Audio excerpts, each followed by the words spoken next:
ಸ್ಪರ್ಧಾರ್ಥಿಗಳೇ ನಮಸ್ಕಾರ. ನಾನು ಶಂಕರ ಪ್ರಕೃತಿ.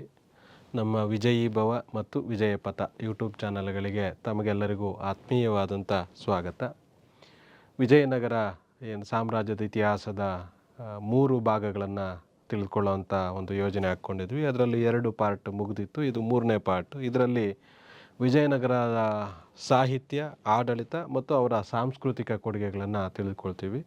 ನಿಮಗೆಲ್ರಿಗೂ ಗೊತ್ತಿದೆ, ಇತ್ತೀಚೆಗೆ ಸಾಮಾನ್ಯವಾಗಿ ಪ್ರಮುಖ ಪರೀಕ್ಷೆಗಳಲ್ಲಿ ಸಾಂಸ್ಕೃತಿಕ ಅಂಶಗಳು, ಆಡಳಿತಾತ್ಮಕ ಅಂಶಗಳಿಗೆ ಸಂಬಂಧಪಟ್ಟಂತೆ ಹೆಚ್ಚಿನ ಪ್ರಶ್ನೆಗಳನ್ನು ಕೇಳ್ತಾ ಇದ್ದಾರೆ. ಹಾಗಾಗಿ ಇದರಲ್ಲಿ ಸಾಮಾನ್ಯವಾಗಿ ಈ 2 ಪಾಠಗಳಿಗಿಂತ ದೀರ್ಘವಾದಂಥ ವಿಡಿಯೋ ಇದಾಗಿದೆ. ಏಕೆಂದರೆ ಹೆಚ್ಚಿನ ವಿಷಯಗಳನ್ನು ಇದರಲ್ಲಿ ಕವರ್ ಮಾಡಬೇಕು.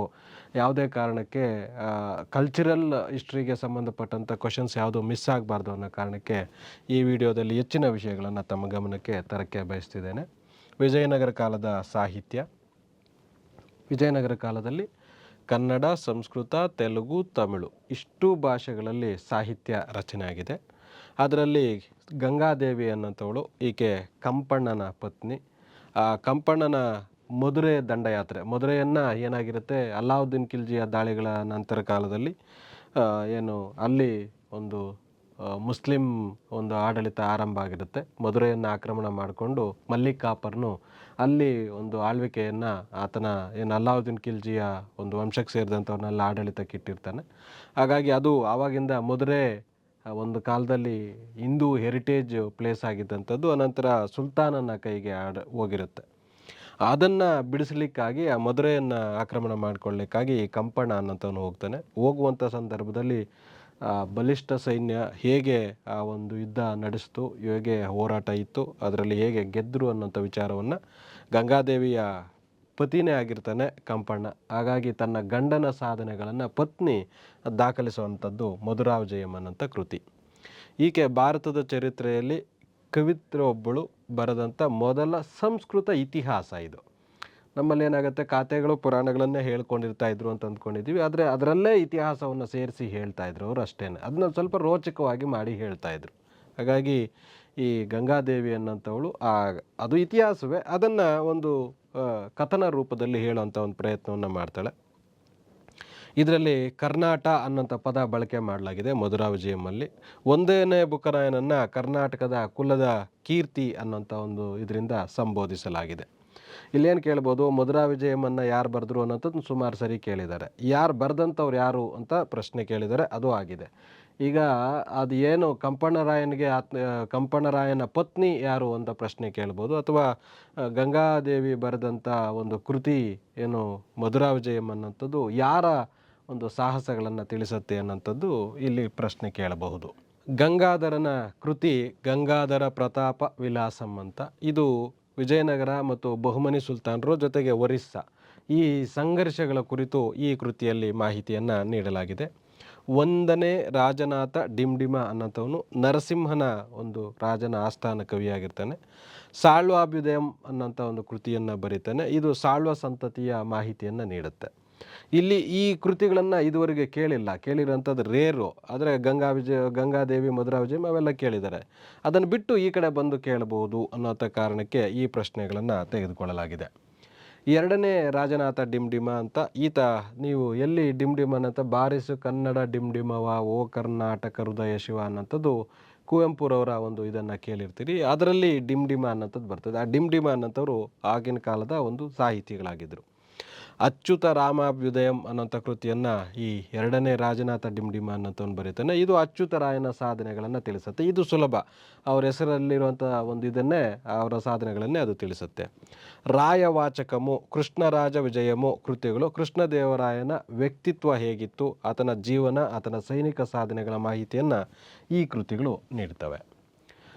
ಕೃಷ್ಣದೇವರಾಯನ ಬಗ್ಗೆ ಈಗಾಗಲೇ ಸುಮಾರು ಸರಿ ಇದು ಪ್ರಶ್ನೆ ಕೇಳಲಾಗಿದೆ. ಜಾಂಬವತಿ ಕಲ್ಯಾಣ ಅನ್ನೋಂಥದ್ದು ಇದು ನಾಟಕ. ಈಗ ಸಾಮಾನ್ಯವಾಗಿ ಅಮುಕ್ತ ಮಾಲ್ಯದ ಅಥವಾ ಅಮುಕ್ತ ಮೌಲ್ಯ ಅನ್ನೋಂಥ ಕೃತಿಯನ್ನು ಯಾರು ಬರೆದ್ರು ಅಥವಾ ಯಾವ ಭಾಷೆಯಲ್ಲಿ ಬರೆದ್ರು ಅಂತ ಕೇಳಿರೋವಂಥದ್ದು ಸಾಮಾನ್ಯ ನಿಮಗೆ ಗೊತ್ತಿದೆ. ಜಾಂಬವತಿ ಕಲ್ಯಾಣ ಅನ್ನೋಂಥದ್ದು ಸಹ ಕೃಷ್ಣದೇವರಾಯರೇ ಬರೆದಿರೋಂಥದ್ದು. ಇದು ನಾಟಕ ಆಗಿದೆ, ಸಂಸ್ಕೃತ ಭಾಷೆಯಲ್ಲಿದೆ. ಅದರಲ್ಲಿ ಅವರ ಆರಾಧ್ಯ ದೈವ ಕೃಷ್ಣದೇವರಾಯನ ಆರಾಧ್ಯ ದೈವವಾದಂಥ ವಿರೂಪಾಕ್ಷನನ್ನು ಕರ್ನಾಟಕ ರಾಜ್ಯ ರಕ್ಷಾಮಣಿ ಅಂತ ವರ್ಣನೆ ಮಾಡ್ತಾನೆ ಜಾಂಬವತಿ ಕಲ್ಯಾಣದಲ್ಲಿ. ಅಂದರೆ ವಿಜಯನಗರ ಸಾಮ್ರಾಜ್ಯವನ್ನು ರಕ್ಷಿಸ್ತಾ ಇರುವಂಥವ್ರು ಯಾರು ಅಂದರೆ ವಿರೂಪಾಕ್ಷ ಅನ್ನೋಂಥ ಮಾತನ್ನು ಅಲ್ಲಿ ಹೇಳ್ತಾರೆ. ರಸಮಂಜರಿ, ಜಾಂಬವತಿ ಕಲ್ಯಾಣ, ಉಷಾಪರಿಣಯ, ಮಾದಲಸ ಚರಿತ, ಜ್ಞಾನ ಚಿಂತಾಮಣಿ ಇಷ್ಟು ಕೃತಿಗಳು ಕೃಷ್ಣದೇವರಾಯನೇ ಬರೆದಿರೋಂಥದ್ದು ಸಂಸ್ಕೃತ ಭಾಷೆಯಲ್ಲಿ. ತೆಲುಗು ಭಾಷೆಯಲ್ಲಿ ಒಂದೇ ಒಂದು ಕೃತಿಯನ್ನು ಬರೆದಿದ್ದಾರೆ, ಕನ್ನಡದಲ್ಲಿ ಬರದೇ ಇಲ್ಲ. ಇದನ್ನು ನೀವು ನೆನ್ಪಿಟ್ಕೋಬೇಕು. ಹಿಂಗಿದ್ದಾಗ ಕ್ಲಾರಿಟಿ ಇದ್ದಾಗ ನಮಗೆಲ್ಲೂ ಅದು ಕನ್ಫ್ಯೂಷನ್ ಆಗೋಂಥ ಸಾಧ್ಯತೆ ಇರೋದಿಲ್ಲ. ಈಗೇನು ಕೇಳ್ಬೋದು ಸಿಂಪಲ್ ಆಗಿ, ಮಾದಲಸ ಚರಿತೆ ಅನ್ನೋಂಥದ್ದನ್ನ ಕೃಷ್ಣದೇವರಾಯರು ರಚನೆ ಮಾಡಿದರೆ ಯಾವ ಭಾಷೆಯಲ್ಲಿದೆ ಅಂತ ಕೇಳ್ಬೋದು. ಅಲ್ಲಿ ಕೆಳಗಡೆ ಕನ್ನಡ, ತೆಲುಗು, ತಮಿಳು ಆ ಥರದ ಆಪ್ಷನ್ಸ್ ಕೊಟ್ಟಂಥ ಸಂದರ್ಭದಲ್ಲಿ ನಮಗೊಂದು ಸ್ವಲ್ಪ ಕನ್ಫ್ಯೂಷನ್ ಆಗುತ್ತೆ. ಅದಕ್ಕೆ ಕನ್ನಡದಲ್ಲಿ ಕೃಷ್ಣದೇವರಾಯ ಕೃತಿಯನ್ನು ರಚನೆ ಮಾಡಿಲ್ಲ, ಇದು ಕ್ಲಾರಿಟಿ ಮಾಡ್ಕೊಬಿಡ್ಬೇಕು. ಅಷ್ಟದಿಗ್ಗಜರು, ಕೃಷ್ಣದೇವರಾಯನ ಕಾಲದಲ್ಲಿ ಅಷ್ಟದಿಗ್ಗಜರು ಅನ್ನೋಂಥ ಕವಿಗಳಿರ್ತಾಯಿದ್ರು. ಅಷ್ಟ ಅಂದರೆ 8 ಅಂತ, 8 ದಿಗ್ಗಜರು ಅಂದರೆ ತೆಲುಗು ಭಾಷೆಯವರು. ಇವರಿಷ್ಟು ಜನ ಅಷ್ಟದಿಗ್ಗಜರು ಅಂತ ಯಾರನ್ನ ಕರೀತಾ ಇದ್ರು ಅಂದರೆ ತೆಲುಗು ಭಾಷೆಯ ಪ್ರಮುಖ ಕವಿಗಳನ್ನು. ಅವ್ರು ಯಾರ್ಯಾರು ಅಂದರೆ ಅಲ್ಲಸಾನಿ ಪೆದ್ದಣ್ಣ ಅನ್ನೋಂಥವ್ನು ಇದರಲ್ಲಿ ಪ್ರಮುಖವಾದಂಥವನು. ಈತ ಮನುಚರಿತಮು ಅನ್ನೋಂಥ ಒಂದು ಕೃತಿಯನ್ನು ಬರೀತಾನೆ. ಈತನನ್ನು ಆಂಧ್ರ ಕವಿತಾ ಪಿತಾಮಹ ಅಂತ ಕರೀತಾರೆ.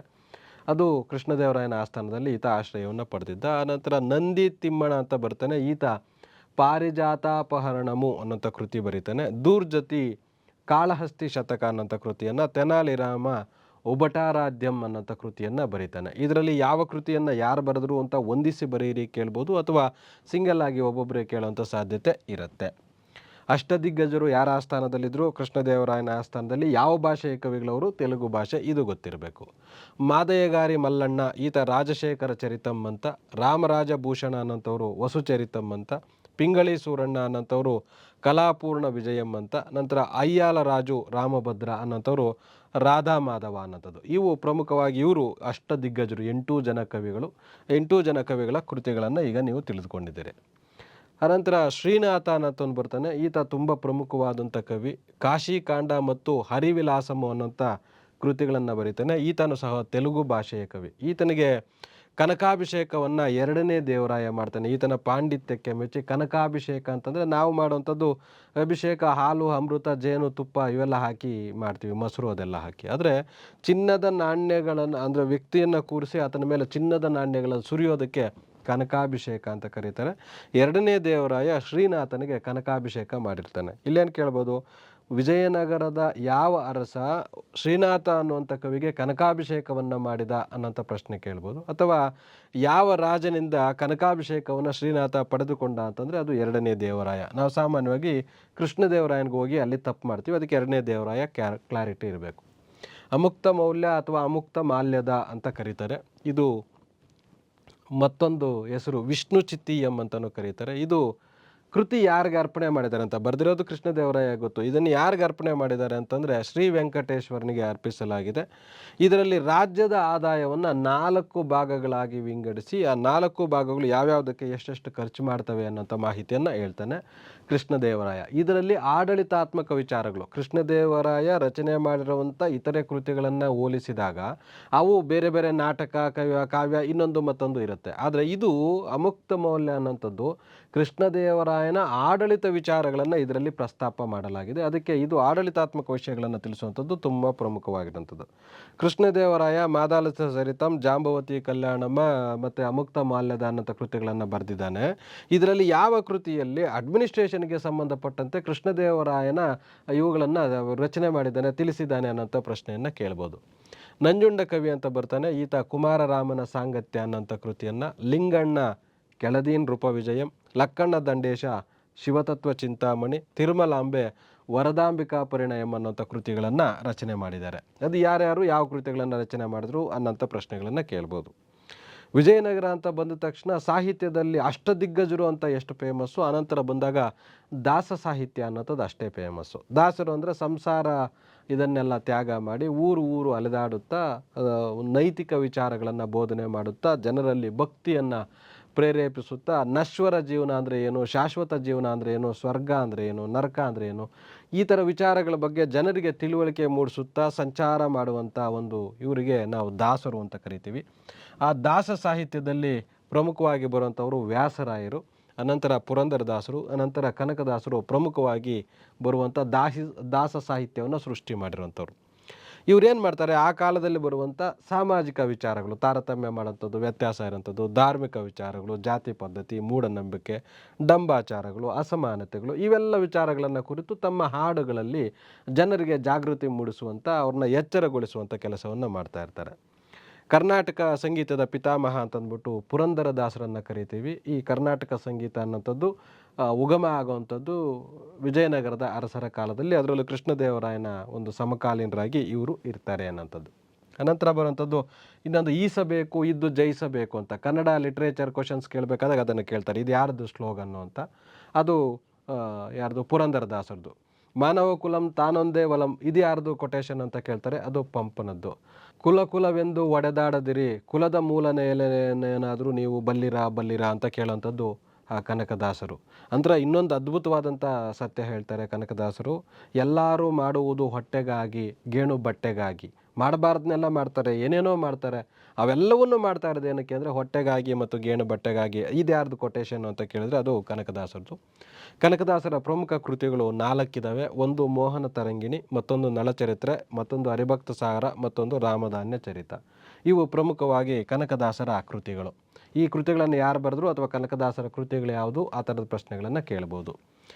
ತಮಿಳು ಭಾಷೆಯಲ್ಲಿ ಜಯಗೊಂಡರ್ ಅಂತ ಬರ್ತಾನೆ, ಈತ ಕಳಿಂಗ ತುಪ್ಪರಣಿ ಅನ್ನೋಂಥ ಒಂದು ಕೃತಿಯನ್ನು ಬರೀತಾನೆ. ಇದು ತಮಿಳು ಭಾಷೆಯಲ್ಲಿ ಬರುತ್ತೆ. ಇದರಲ್ಲೂ ಸಹ ವಿಜಯನಗರದ ಇತಿಹಾಸಕ್ಕೆ ಸಂಬಂಧಪಟ್ಟಂತೆ ಒಂದಷ್ಟು ಮಾಹಿತಿಗಳನ್ನು ದಾಖಲೆ ಮಾಡಲಾಗಿದೆ.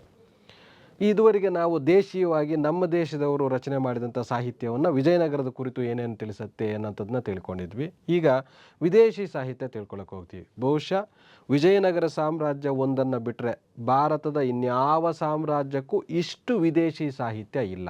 ಯಾಕೆಂತಂದರೆ ಹಂಪಿ ಅನ್ನೋಂಥದ್ದು ಆವಾಗ ಇಂಟರ್ನ್ಯಾಷನಲ್ ಟ್ರೇಡ್ ಮಾರ್ಕೆಟ್ ಆಗಿತ್ತು. ಪ್ರಪಂಚದ ಬಹುತೇಕ ದೇಶಗಳ ಶ್ರೀಮಂತ ವಸ್ತುಗಳನ್ನು, ಐಷಾರಾಮಿ ವಸ್ತುಗಳನ್ನು ಮಾರಾಟ ಎಲ್ಲಿ ಮಾಡ್ತಾಯಿದ್ರು ಅಂದರೆ ಹಂಪಿಯಲ್ಲಿ. ಕೊಂಡ್ಕೊಳ್ಳೋರು ಎಲ್ಲಿಗೆ ಬರ್ತಾಯಿದ್ರು ಅಂದರೆ ಹಂಪಿಗೆ. ಹಾಗಾಗಿ ಬೇರೆ ದೇಶಗಳವರು ಹಂಪಿಯನ್ನು ನೋಡಲಿಕ್ಕೆ ಬರ್ತಾ ಇದ್ದದ್ದು ಹೆಚ್ಚಾಗಿತ್ತು. ಅವರು ಇಲ್ಲಿ ಬಂದಂಥ ಸಂದರ್ಭದಲ್ಲಿ ಇಲ್ಲಿನ ಶ್ರೀಮಂತಿಕೆಯನ್ನು, ರಾಜರನ್ನು, ಪ್ರಜೆಗಳನ್ನು, ಇಲ್ಲಿನ ಸಮಾಜದ ಪದ್ಧತಿಗಳನ್ನು ಇವೆಲ್ಲವನ್ನು ಕೃತಿಗಳಲ್ಲಿ ರಚನೆ ಮಾಡಿ ಇಟ್ಟಿದ್ದಾರೆ.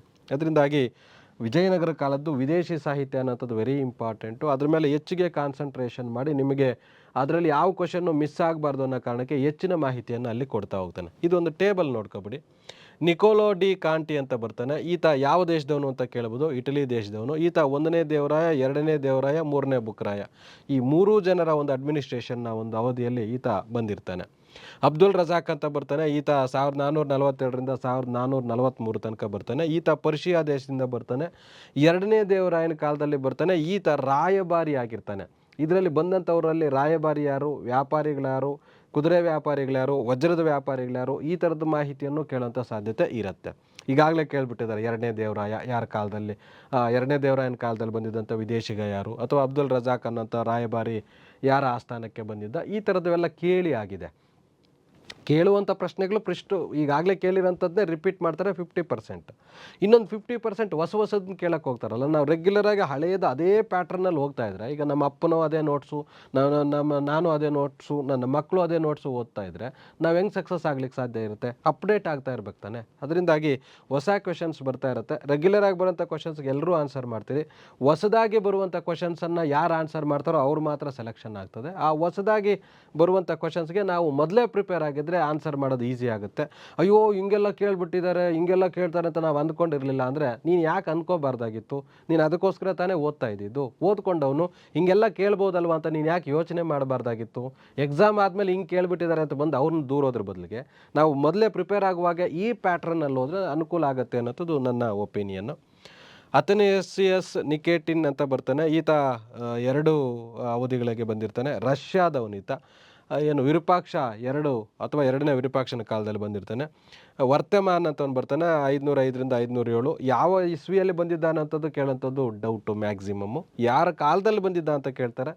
ನರಸಿಂಹನ ಕಾಲದಲ್ಲಿ. ಯಾವ ದೇಶದಿಂದ ಬಂದಿದ್ದ ಅಂತಲೂ ಕೇಳ್ತಾರೆ, ಅಥವಾ ಯಾವ ಉದ್ದೇಶಕ್ಕೆ ಬಂದಿದ್ದ ಅನ್ನೋದನ್ನು ಕೇಳ್ತಾನೆ. ಪ್ರವಾಸಿಗನ, ವ್ಯಾಪಾರಿನ, ಆ ಥರದ್ದು. ಬರ್ಬೋಸಾ ಅನ್ನೋಂಥವರು ಪೋರ್ಚುಗೀಸ್ ದೇಶದಿಂದ ಬರ್ತಾನೆ. ಕೃಷ್ಣದೇವರಾಯನ ಕಾಲದಲ್ಲಿ ಬರ್ತಾನೆ. ಪಯಸ್ ಅನ್ನೋಂಥವನು ಕೃಷ್ಣದೇವರಾಯನ ಕಾಲ, ಪೋರ್ಚುಗೀಸಿಂದ ಬರ್ತಾರೆ. ನ್ಯೂನಿಸ್ ಅನ್ನೋಂಥವನು ಪೋರ್ಚುಗೀಸಿಂದ ಬರ್ತಾನೆ, ಅಚ್ಯುತ ದೇವರಾಯನ ಕಾಲದಲ್ಲಿ. ಫ್ರೆಡ್ರಿಕ್ ಸೀಸರ್ ಅಂತ ಬರ್ತಾನೆ. ಈತ ಇಟಲಿ ದೇಶದಿಂದ ಬರ್ತಾನೆ. ತಾಳಿಕೋಟೆ ಆದ ನಂತರ ಬರ್ತಾನೆ. ನಂತರ ಫೆರಿಸ್ತಾನ್ ಅಂತವನು ಪರ್ಷಿಯಾದವನು. ಈತ ಬಹುಮನಿ ಸುಲ್ತಾನರ ಒಂದು ಆಸ್ಥಾನಕ್ಕೆ ಬಂದಿರ್ತಾನೆ. ಪೆಟ್ರೋ ಡೆಲ್ಲಾವೆಲ್ಲ ಅನ್ನೋತವನು ಬರ್ತಾನೆ. ಈತನೂ ಸಹ ಇಟಲಿ ದೇಶದಂಥವನು. ರಾಮದೇವರಾಯನ ಕಾಲಕ್ಕೆ ಈತ ಬಂದಿರ್ತಾನೆ. ಇದು ಟೇಬಲ್ ನೋಡಿಕೊಂಡ್ರೆ ಅದು ಟೇಬಲಲ್ಲಿ ಪ್ರಮುಖವಾಗಿ ಈಗ PC ಎಕ್ಸಾಮ್ಗೆ ಓದ್ತಾ ಇದ್ವಿ ಅನ್ನೋದು ಆ ಟೇಬಲ್ ಅಷ್ಟೇ ಸಾಕು. ಅದಕ್ಕಿಂತ ಮುಂದುವರೆದು ಇನ್ನೂ ದೊಡ್ಡ ಎಕ್ಸಾಮ್ಸ್ಗೆ ಇನ್ನೂ ಒಂದು ಸ್ವಲ್ಪ ಕಾಂಪಿಟೇಟಿವ್ ಲೆವೆಲ್ ಹೆಚ್ಚಿಗಿರೋಂಥದ್ದಕ್ಕೆ ಓದಬೇಕಂದ್ರೆ ಈ ಡೀಟೇಲ್ಸು ನಿಮಗೆ ಬೇಕಾಗುತ್ತೆ. ರಜಾಕ್ ಫ್ಯಾನ್ಸಿ ನಂಬರ್ ನೆನ್ಪಿಟ್ಕೋಬೋದು, 1444 ಅಂತ.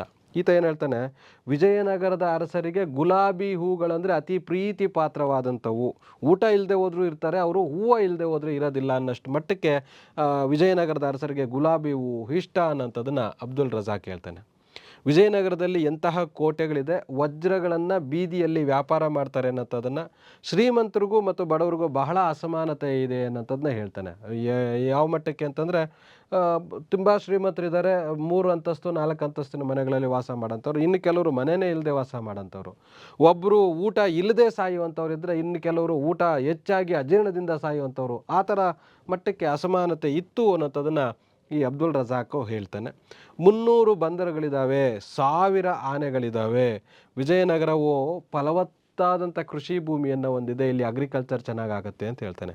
ಇವೆಲ್ಲವೂ ಸಾಕ್ಷಿ ವಿಜಯನಗರ ಕಾಲ ಅನ್ನೋಂಥದ್ದು ಸುಮ್ಮನೆ ಏನೋ ಕಾಲ್ಪನಿಕ ಅಲ್ಲ, ಅದು ಬೀದಿಯಲ್ಲಿ ಮಾರ್ತಾ ಇದ್ರ ಅಂತ ಇವತ್ತು ಆಶ್ಚರ್ಯ ಪಡ್ಬೋದು. ಯಾಕೆಂದರೆ ನಮ್ಮನ್ನು ನಾವೇ ನಂಬದೇ ಇರೋಂಥ ಸ್ಥಿತಿಗೆ ನಮ್ಮ ಇತಿಹಾಸ ಕೃತಿಗಳು ಇವತ್ತು ನಮ್ಮನ್ನು ದೂಡಿದ್ದಾವೆ, ಅಥವಾ ಬೇರೆ ಬೇರೆ ಕಾರಣಗಳಿಂದಾಗಿ ನಾವು ಅಲ್ಲಿಗೆ ತಲುಪಿದ್ದೀವಿ. ಆದರೆ ಇವತ್ತಿಗೂ ನೀವು ವಿಜಯನಗರ ಒಂದು ಸಾಮ್ರಾಜ್ಯಕ್ಕೆ ಭೇಟಿ ನೀಡಿದ್ದೆ ಆದರೆ, ಹಂಪಿಗೆ ಭೇಟಿ ನೀಡಿದ್ದೆ ಆದರೆ, ಸಾಲು ಸಾಲು ಮಂಟಪಗಳಿದ್ದಾವೆ. ಆ ಮಂಟಪಗಳಲ್ಲಿ ಆ ಒಂದು ಮಾರಾಟ ಮಾಡ್ತಾ ಇರೋದಕ್ಕೆ ಇವತ್ತಿಗೂ ನಿದರ್ಶನಗಳು, ನಮಗೆ ಕುರುಹುಗಳು ಸಿಗ್ತವೆ. ಅದಕ್ಕೆ ಒಬ್ಬರಲ್ಲ, ಇದು 3-4 ಜನ ಹೇಳ್ತಾರೆ. ನೋಡಿ, 300 ಬಂದರಿದೆ ಅಂದರೆ ಅದೇನು ಅರ್ಥ ಏನೋ, ವ್ಯಾಪಾರ ಹೆಚ್ಚಾಗ್ತಾ ಇತ್ತು ಅಂತ. ಫಲವತ್ತಾಗಿ ಅಭಿವೃದ್ಧಿ ಕೃಷಿ ಇತ್ತು ಅಂತಂದ್ರೆ ಅದರ ಅರ್ಥ ಏನೋ, ಪ್ರಾಡಕ್ಟ್ಸ್ ಹೆಚ್ಚಾಗಿ ಬೆಳೀತಾ ಇದ್ರು, ಉತ್ಪನ್ನಗಳು ಹೆಚ್ಚಾಗಿ ಬೆಳೀತಾ ಇದ್ರಿಂದ ಮಾರಾಟ ಆಗ್ತಾ ಇತ್ತು. ಇಲ್ಲೇನು ಹೆಚ್ಚಾಗಿ ಬೆಳೀತಾರೆ ಕೃಷಿ ಭೂಮಿಯಲ್ಲಿ? ವಿಜಯನಗರ ಸಾಮ್ರಾಜ್ಯ ನೀವು ಗಮನಿಸಿದ್ದೆ ಆದರೆ ಮ್ಯಾಕ್ಸಿಮಮ್ ಸಾಂಬಾರ ಪದಾರ್ಥ ಬೆಳೆಯುವಂಥ ಎಲ್ಲ ಪ್ರದೇಶಗಳನ್ನು ವಿಜಯನಗರದ ಅರಸರು ಆಳ್ವಿಕೆ ಮಾಡ್ತಾಯಿದ್ರು. ಅದನ್ನು ಕೊಂಡ್ಕೊಂಡು ಹೋಗೋದಕ್ಕೆ ಪೋರ್ಚುಗೀಸರು ಬರ್ತಾಯಿದ್ರು. ಹಂಗಾಗಿ ಇಲ್ಲಿ ವ್ಯಾಪಾರ ಹೆಚ್ಚಾಗಿತ್ತು. ಇಲ್ಲಿ ಅಸಮಾನತೆ ಹೆಚ್ಚಾಗಿರಲಿಕ್ಕೆ ಕಾರಣ ಏನಂದರೆ, ಕೃಷಿ ಭೂಮಿ ಇದ್ದು ವ್ಯಾಪಾರ ಮಾಡೋಂಥವ್ರು ಶ್ರೀಮಂತರಾಗಿರ್ತಾಯಿದ್ದು, ಅದಿಲ್ಲದೆ ಲೇಬರ್ ಇದು ಕ್ಲಾಸ್ ಇರೋಂಥವ್ರು ಬಡವರಾಗಿರ್ತಾಯಿದ್ರು ಅನ್ನೋಂಥದ್ದನ್ನು ಇಲ್ಲಿ ನಾವು ಗಮನಿಸ್ಬೋದು. ನೋಡಿ, ಅವರ ಸೈನ್ಯ 1,00,000 ಇತ್ತು ಅಂತ ಹೇಳ್ತಾನೆ. ಇಲ್ಲದೆ ಹೋಗಿದ್ರೆ ಬಹುಮನಿ ಸುಲ್ತಾನರ ಮತ್ತು ವಿಜಯನಗರದ ನಡುವೆ ನಿರಂತರ ಸಂಘರ್ಷಗಳು ಆಗ್ತಾ ಇರಬೇಕಾದಾಗ ಅಷ್ಟು ಸೈನ್ಯ ಇದ್ದಿರಲೇಬೇಕು. ಇದನ್ನು ಮೇಲಿಂದ ಮೇಲೆ ಬೇರೆ ಬೇರೆಯವರು ಒಬ್ಬರು ಹೇಳಿದ್ರೆ ನಾವು ನಂಬದೇ ಇರ್ಬೋದು, 3-4 ಜನ ಇದೇ ವರ್ಡ್ಸನ್ನು ರಿಪೀಟ್ ಮಾಡ್ತಾರೆ. ಅದಕ್ಕೆ ಕಾಮನ್ ಆಗಿ ನೆನ್ಪಿಟ್ಕೋಬೇಡಿ. ಸೈನ್ಯದ ಬಗ್ಗೆ ಹೇಳ್ತಾರೆ, ಅಸಮಾನತೆಯ ಬಗ್ಗೆ ಹೇಳ್ತಾರೆ, ನಂತರ ಆ ಕಾಲದ ವ್ಯಾಪಾರದ ಬಗ್ಗೆ ಹೇಳ್ತಾರೆ. 2ನೇ ದೇವರಾಯನಿಗೆ ಪರ್ಸ್ನಲ್ ಏನು ನಮ್ಮಲ್ಲಿ ಈಗ ಯಾವುದೋ ಒಂದು ಫಿಲ್ಮ್ ಈಗ ರಿಲೀಸ್ ಆಗ್ತಾ ಇದೆ ನಾಳೆ ನಾಡಿದ್ರಲ್ಲಿ ಅಂದರೆ, ಆ ಡೈರೆಕ್ಟರ್ ಜೊತೆ ಸಂವಾದ ಏರ್ಪಡಿಸ್ತಾರಲ್ಲ, ಪ್ರಶ್ನೋತ್ತರ ಕಾರ್ಯಕ್ರಮ ಥರ ಮಾಡ್ತಾರಲ್ಲ, ಆ ಥರ 2ನೇ ದೇವರಾಯನನ್ನು ಪರ್ಸ್ನಲ್ ಆಗಿ ವಿಸಿಟ್ ಮಾಡಿ ಆತನ ಹತ್ರ ಒಂದಷ್ಟು ಕ್ವಶನ್ಸು ಹಾಕಿ ಆನ್ಸರ್ಗಳನ್ನು ತೆಗೆದುಕೊಂಡಿರ್ತಾನೆ ಈ ಅಬ್ದುಲ್ ರಜಾಕ್ ಅನ್ನೋಂಥವನು. ಆತ ಏನು ಹೇಳ್ತಾನೆ ಅಂದರೆ, 2ನೇ ದೇವರಾಯ ಅನ್ನೋಂಥವನು ತೆಳ್ಳಗಿದ್ದಾನೆ, ಎತ್ತರವಾಗಿದ್ದಾನೆ, ಗಡ್ಡ ಇಲ್ಲದೆ ಯಾವಾಗಲೂ ನೀಟಾಗಿ ಶೇವ್ ಮಾಡಿರೋಂಥ ಮುಖ ಇರುತ್ತೆ ಅನ್ನೋಂಥ ಒಂದು ಇದನ್ನು ಹೇಳ್ತಾನೆ. ಪರ್ಷಿಯಾದಿಂದ ಶಾರುಖ್ ಅನ್ನೋಂಥ ಒಬ್ಬ ರಾಜ ಈತನನ್ನು ರಾಯಭಾರಿಯಾಗಿ ಕಳಿಸಿರ್ತಾನೆ. ಈತನ ಕೃತಿ ಮಟ್ಲಾ ಉಸ್ ಸದೈನ್ ಉಲ್ ಬಹ್ರೈನ್ ಅನ್ನೋಂಥದ್ದು ಅಬ್ದುಲ್ ರಜಾಕ್ನ ಕೃತಿ ಆಗಿದೆ. ನಿಕೇಟಿನ್ ಅನ್ನೋಂಥದ್ದು 1470ರಿಂದ 1474 ತನಕ ಈತ ಬಂದಿರ್ತಾನೆ.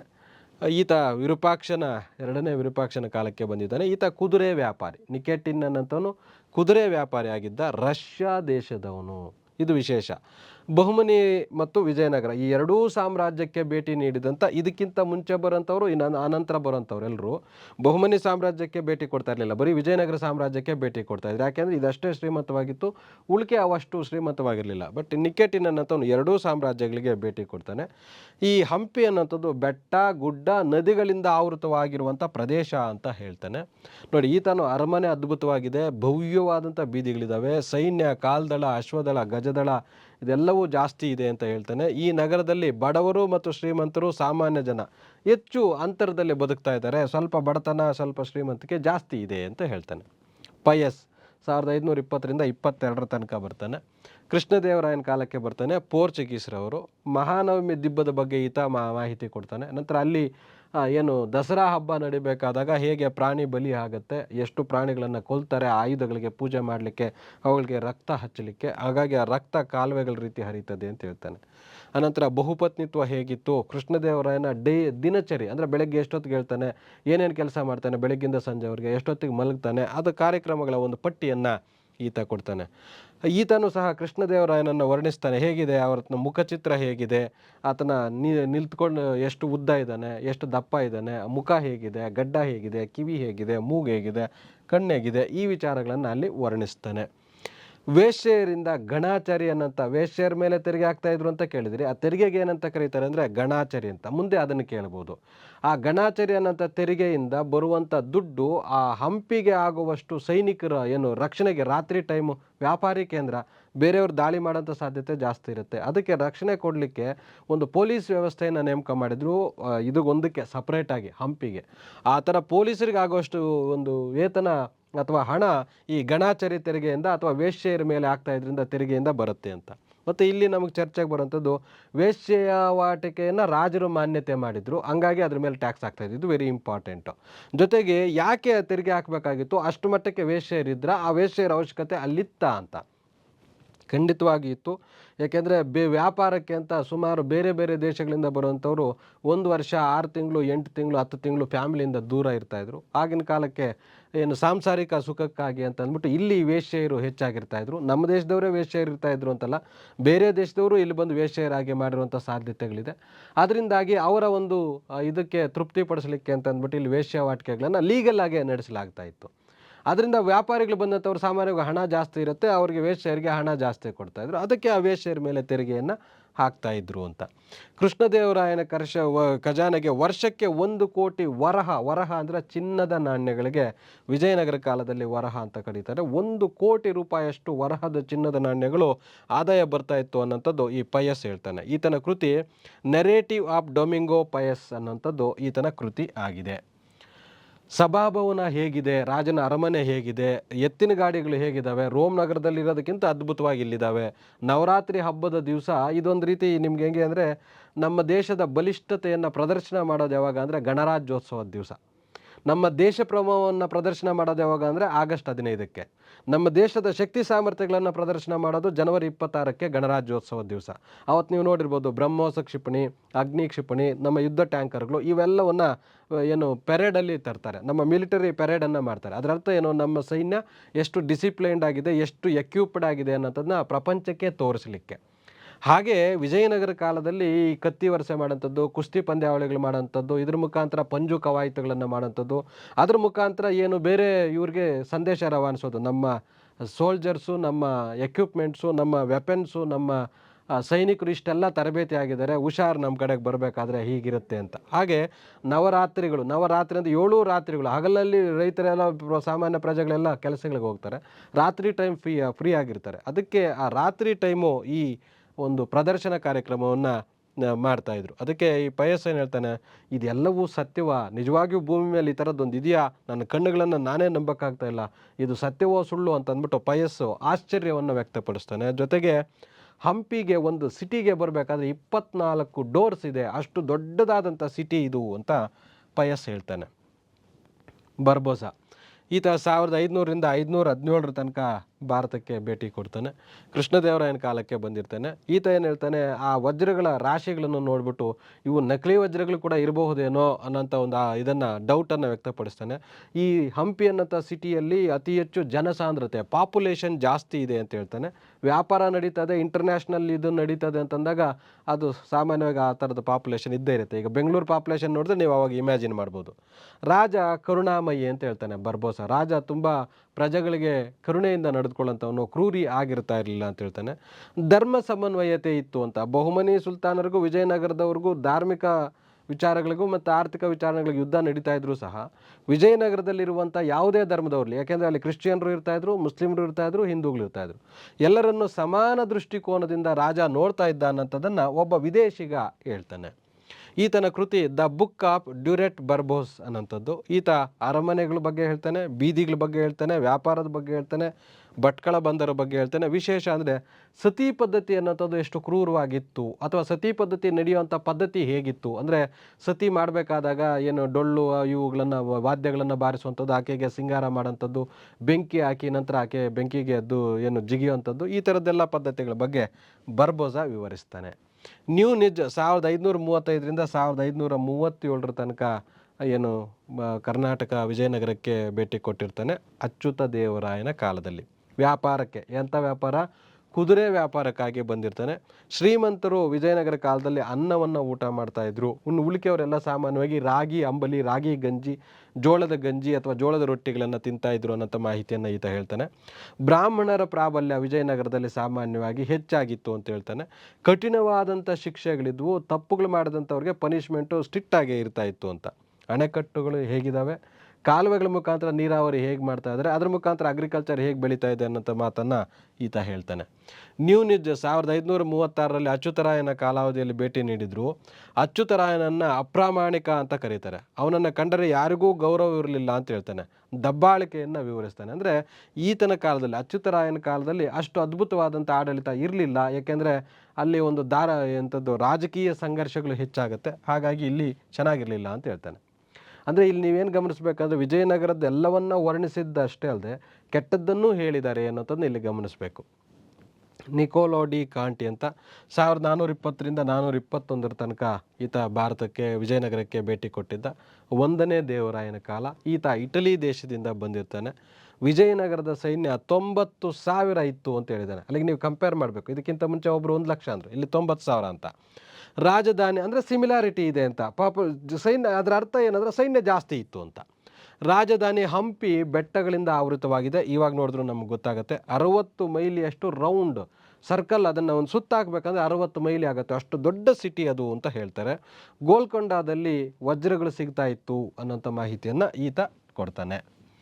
ಸತಿಸಹಗಮನ ಪದ್ಧತಿ ಮತ್ತು ಬಹುಪತ್ನಿತ್ವ ಪದ್ಧತಿಗಳ ಬಗ್ಗೆ ಈತನೂ ವಿವರಿಸಿದ್ದಾನೆ. ಯುಗಾದಿ, ದೀಪಾವಳಿ, ಮಹಾನವಮಿ ಹಬ್ಬಗಳ ಬಗ್ಗೆ ವಿವರಿಸಿದ್ದಾನೆ. ವಿಜಯನಗರ ಸಾಮ್ರಾಜ್ಯ ಅತ್ಯಂತ ಪ್ರಶಂಸಾರ್ಹವಾಗಿದೆ, ಅದ್ಭುತವಾದಂಥ ಸಾಮ್ರಾಜ್ಯ ಅನ್ನೋಂಥದ್ದನ್ನು ಈತ ಹೇಳ್ತಾನೆ.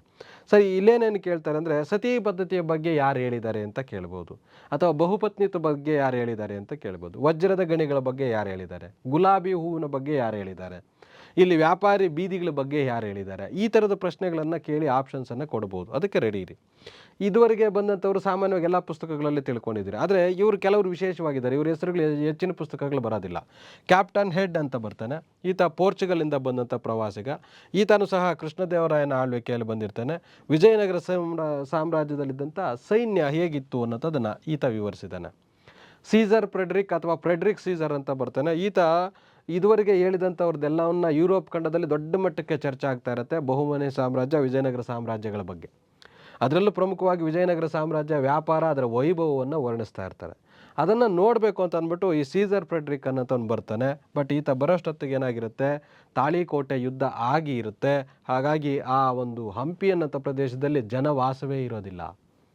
ಎಲ್ಲ ಅಲ್ಲಿ ಹುಲಿಗಳು, ನರಿಗಳು, ಪ್ರಾಣಿಗಳು ಓಡಾಟ ಮಾಡ್ತಾ ಇದ್ವು. ಅಲ್ಲಿ ಯಾರೂ ಇರಲಿಲ್ಲ ಅನ್ನೋಂಥ ಮಾಹಿತಿಯನ್ನು ಹೇಳ್ತಾನೆ.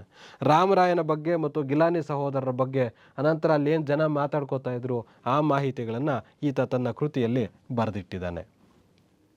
ನಂತರ ಬರುವಂಥವ್ರು ರಾಬರ್ಟ್ ಸಿವಿಲ್. ಇದು ವಿಜಯನಗರ ಸಾಮ್ರಾಜ್ಯ ನಾಶವಾದ ನಂತರ ಬ್ರಿಟಿಷರು ಭಾರತವನ್ನು ಆಳ್ವಿಕೆ ಮಾಡೋಂಥ ಸಂದರ್ಭದಲ್ಲಿ ಈ ರಾಬರ್ಟ್ ಸಿವಿಲ್ ಅನ್ನೋಂಥವನು 1845ರಿಂದ 1925 ಈತ ನಮ್ಮ ವಿಜಯನಗರಕ್ಕೆ ಭೇಟಿ ಕೊಟ್ಟಿರ್ತಾನೆ. ಈತ ICS ಅಧಿಕಾರಿ, ಇಂಡಿಯನ್ ಸಿವಿಲ್ ಸರ್ವಿಸ್ ಅಧಿಕಾರಿಯಾಗಿ ಬಳ್ಳಾರಿ ಜಿಲ್ಲೆಗೆ ನೇಮಕ ಆಗ್ತಾನೆ. ಈತ ಇದಕ್ಕಿಂತ ಮುಂಚೆ ಯುರೋಪಿನಲ್ಲಿ ಅವರು ಡಿಗ್ರಿ ಓದಬೇಕಾದಂಥ ಸಂದರ್ಭದಲ್ಲಿ ವಿಜಯನಗರ ಸಾಮ್ರಾಜ್ಯದ ಬಗ್ಗೆ ಅಲ್ಲಿ ಪಠ್ಯದಲ್ಲಿದ್ದಂಥ ಸಂದರ್ಭದಲ್ಲಿ ಅದನ್ನು ಕೇಳಿಕೊಂಡಿದ್ದು, ಅದನ್ನು ಇನ್ನೆಲ್ಲೋ ಪುಸ್ತಕಗಳಲ್ಲಿ ಲೈಬ್ರರಿಯಲ್ಲಿ ಓದಿಕೊಂಡಿದ್ದು, ಇಷ್ಟು ಅದ್ಭುತವಾದಂಥ ಸಾಮ್ರಾಜ್ಯ ಇಂಡಿಯಾದಲ್ಲಿದೆಯಾ ಅಂತ ಓದ್ಕೊಂಡಿರ್ತಾನೆ. ಆನಂತರ ಭಾರತಕ್ಕೆ ಬಂದಂಥ ಸಂದರ್ಭದಲ್ಲಿ ಆ ಪ್ರದೇಶವನ್ನು ನಾನು ನೋಡಬೇಕು ಅಂತ ಅಂದ್ಬಿಟ್ಟು ಆತ ಏನು ಬಳ್ಳಾರಿ ಪ್ರಾಂತ್ಯಕ್ಕೆ ಬರ್ತಾನೆ. ಬಳ್ಳಾರಿ ಪ್ರಾಂತ್ಯದಲ್ಲಿ ಅಲ್ಲಿರುವಂಥ ಪ್ರಜೆಗಳನ್ನು ಕೇಳಿದ್ದೆ ಆದರೆ ಯಾರಿಗೂ ಅದು ಗೊತ್ತೇ ಇಲ್ಲ ಹಂಪಿ ಎಲ್ಲಿದೆ ಅಂತ. ಅನಂತರ ಈತ ಹುಡುಕಿ ತನಗೆ ಅದನ್ನು ಹೆಕ್ಕಿ ತೆಗಿತಾನೆ. ಅನಂತರ ಆತ ತುಂಬ ದುಃಖದಿಂದ, ನೋವಿನಿಂದ ಒಂದು ಪುಸ್ತಕವನ್ನು ಬರೀತಾನೆ. ಯುರೋಪ್ ಖಂಡದಲ್ಲಿ ವಿಜಯನಗರ ಸಾಮ್ರಾಜ್ಯದ ಬಗ್ಗೆ ಇಷ್ಟು ಅದ್ಭುತವಾಗಿ ಹೇಳಿದ್ದಾರೆ, ಆದರೆ ಭಾರತೀಯರೇ ಈ ಸಾಮ್ರಾಜ್ಯದ ಬಗ್ಗೆ ಮರೆತೋಗಿದ್ದಾರೆ. ಆದರೆ ಸುತ್ತಮುತ್ತಲು ಇರೋಂಥವ್ರಿಗೆ ಆ ಸಾಮ್ರಾಜ್ಯದ ಬಗ್ಗೆ ಗೊತ್ತಿಲ್ಲ. ಅದಕ್ಕೆ ಮರೆತು ಹೋದ ಸಾಮ್ರಾಜ್ಯ. ಯಾರು ಮರೆತೋಗಿರೋದು? ಭಾರತೀಯರು. ಅದನ್ನು ಫರ್ಗಾಟನ್ ಎಂಪೈರ್, ಇದು ಮರೆತೋಗಿರೋಂಥ ಸಾಮ್ರಾಜ್ಯ ಅನ್ನೋಂಥ ಕೃತಿಯನ್ನು ಬರಿತಾನೆ Robert Sewell. Colonel Colin Mackenzie ಅಂತ ಬರ್ತಾರೆ. ಈತ ಹಂಪಿಯಲ್ಲಿನ ವಿಜಯನಗರದ ಅವಶೇಷಗಳನ್ನು, ಏನೆಲ್ಲ ಕಲ್ಲಿನ ರಥ ಹೇಗಿತ್ತು, ಈ ಅವಶೇಷಗಳೇನಿದ್ದಾವೆ ಅವೆಲ್ಲವನ್ನು ಆ ಕಾಡು ರೀತಿ ಆಗಿಬಿಟ್ಟಿರುತ್ತೆ, ಅದರ ಮಧ್ಯದಲ್ಲಿ ಹುಡುಕಿ ತೆಗಿತಾನೆ. ಈತ ಸರ್ವೇಯರ್ ಆಗಿರ್ತಾನೆ. ಹಾಗಾಗಿ ಇಂಚಿಂಚು ಭೂಮಿಯನ್ನು ಅಳತೆ ಮಾಡುವಂಥ ಕೆಲಸ ಇವ್ರದ್ದಾಗುತ್ತೆ. ಆ ಸಂದರ್ಭದಲ್ಲಿ ಈ ಅವಶೇಷಗಳನ್ನು ಬೆಳಕಿಗೆ ತಂದು ಅದಕ್ಕೆ ಪ್ರಚಾರ ಕೊಟ್ಟು ರಕ್ಷಣೆ ಕೊಡುವಂಥ ಕೆಲಸ, ವಿದೇಶಿಗರು ವೀಕ್ಷಣೆ ಮಾಡೋದಕ್ಕೆ ಅವಕಾಶ ಮಾಡಿಕೊಡುವಂಥದ್ದನ್ನು ಮೆಕೆಂಜಿ ಮಾಡ್ತಾನೆ. ಬರ್ಟನ್ ಸ್ಟೈನ್ ಅಂತ ಬರ್ತಾನೆ. ಈತ ಅಮೆರಿಕನ್ ಇತಿಹಾಸಕಾರ ಆಗಿರ್ತಾನೆ. ಅವರು ಏನು ಆತನ ವಿಶೇಷ ಕ್ಷೇತ್ರ, ಯಾವ ಕ್ಷೇತ್ರದ ಬಗ್ಗೆ ಅಧ್ಯಯನ ಮಾಡ್ತಾನೆ ಅಂದರೆ ಭಾರತದ ಬಗ್ಗೆ ಅಧ್ಯಯನ ಮಾಡ್ತಾನೆ. ಅದರಲ್ಲಿ ವಿಜಯನಗರ ಸಾಮ್ರಾಜ್ಯವನ್ನು ಅಧ್ಯಯನ ಮಾಡಿ ಇದೊಂದು ಖಂಡಾತ್ಮಕ ಅಥವಾ ಸೆಗ್ಮೆಂಟರಿ ಸ್ಟೇಟ್ ಅನ್ನೋಂಥ ಒಂದು ಸ್ಟೇಟು ಅದು ಹೇಗಿತ್ತು ವಿಜಯನಗರ ಸಾಮ್ರಾಜ್ಯ ಅನ್ನೋಂಥದ್ದಕ್ಕೆ ಸೆಗ್ಮೆಂಟರಿ ಸ್ಟೇಟ್ ಅಥವಾ ಖಂಡಾತ್ಮಕ ರಾಜ್ಯ ಅಂತ ವಿಜಯನಗರ ಒಂದು ಆಡಳಿತದ ಒಂದು ಇದನ್ನು ವರ್ಣಿಸ್ತಾನೆ. ವಿಜಯನಗರ ಕಾಲದಲ್ಲಿ ಧರ್ಮ ಹೇಗಿತ್ತು ಅಂತ ನಿಮ್ಗೆ ಈಗಾಗಲೇ ಗೊತ್ತಿದೆ. 3 ಧರ್ಮಗಳು ಮಿಶ್ರಣ ಆಗ್ತದೆ ಅಲ್ಲಿ, ಹಿಂದೂ, ಮುಸ್ಲಿಂ, ಕ್ರಿಶ್ಚಿಯನ್. ಅದರಿಂದಾಗಿ ಇಲ್ಲಿ ಧಾರ್ಮಿಕವಾಗಿ ಒಂದಷ್ಟು ಸಾಮರಸ್ಯವೇ ಇತ್ತು ವಿಜಯನಗರದಲ್ಲಿ, ಅದು ಎಲ್ಲರೂ ಹೇಳ್ತಾರೆ. ಜೊತೆಗೆ ಅದರಲ್ಲಿ ಶೈವರು ಮತ್ತು ವೈಷ್ಣವರು, ಜೈನರು ಈ 3 ಜನ ಡಾಮಿನೆನ್ಸ್ ಇದ್ದರು ಹಿಂದೂ ಧರ್ಮದಲ್ಲಿ. ಆರಂಭದಲ್ಲಿ ವಿಜಯನಗರದ ಅರಸರು ಶೈವರಾಗಿದ್ದರು, ಶಿವನ ಆರಾಧಕರಾಗಿದ್ದರು. ಅನಂತರ ಕಾಲದಲ್ಲಿ ವೈಷ್ಣವರಾಗಿ ವಿಷ್ಣುವಿನ ಆರಾಧಕರಾಗಿ ಬದಲಾಗ್ತಾರೆ. ಆದರೂ ವಿಷ್ಣುವಿನ ಆರಾಧಕರಾಗಿ ಬದಲಾದರೂ ಸಹ ಈಗ ತಮಿಳುನಾಡಿಗೆ ಹೋದಂಥ ಸಂದರ್ಭದಲ್ಲಿ ವಿಷ್ಣುವಿನ ಆರಾಧಕರು ಶಿವನ ಆರಾಧಕರನ್ನು ಶೋಷಣೆ ಮಾಡುವಂಥದ್ದು, ಶಿವನ ಆರಾಧಕರು ವಿಷ್ಣುವಿನ ಆರಾಧಕರನ್ನು ಶೋಷಣೆ ಮಾಡುವಂಥದ್ದು ತಮಿಳುನಾಡಲ್ಲಿ ಕಂಡುಬರುತ್ತೆ. ಆದರೆ ವಿಜಯನಗರದಲ್ಲಿ ಆ ಥರದ ಪದ್ಧತಿ ಇರಲಿಲ್ಲ. ಇವರು ರಾಜರು ವೈಷ್ಣವರಾದರೂ ಶೈವರಾದರೂ ಈ 2 ದೇವರುಗಳನ್ನು ಮಾನ್ಯ ಮಾಡ್ತಾಯಿದ್ರು, ಗೌರವಿಸ್ತಾಯಿದ್ರು ಅಂತ.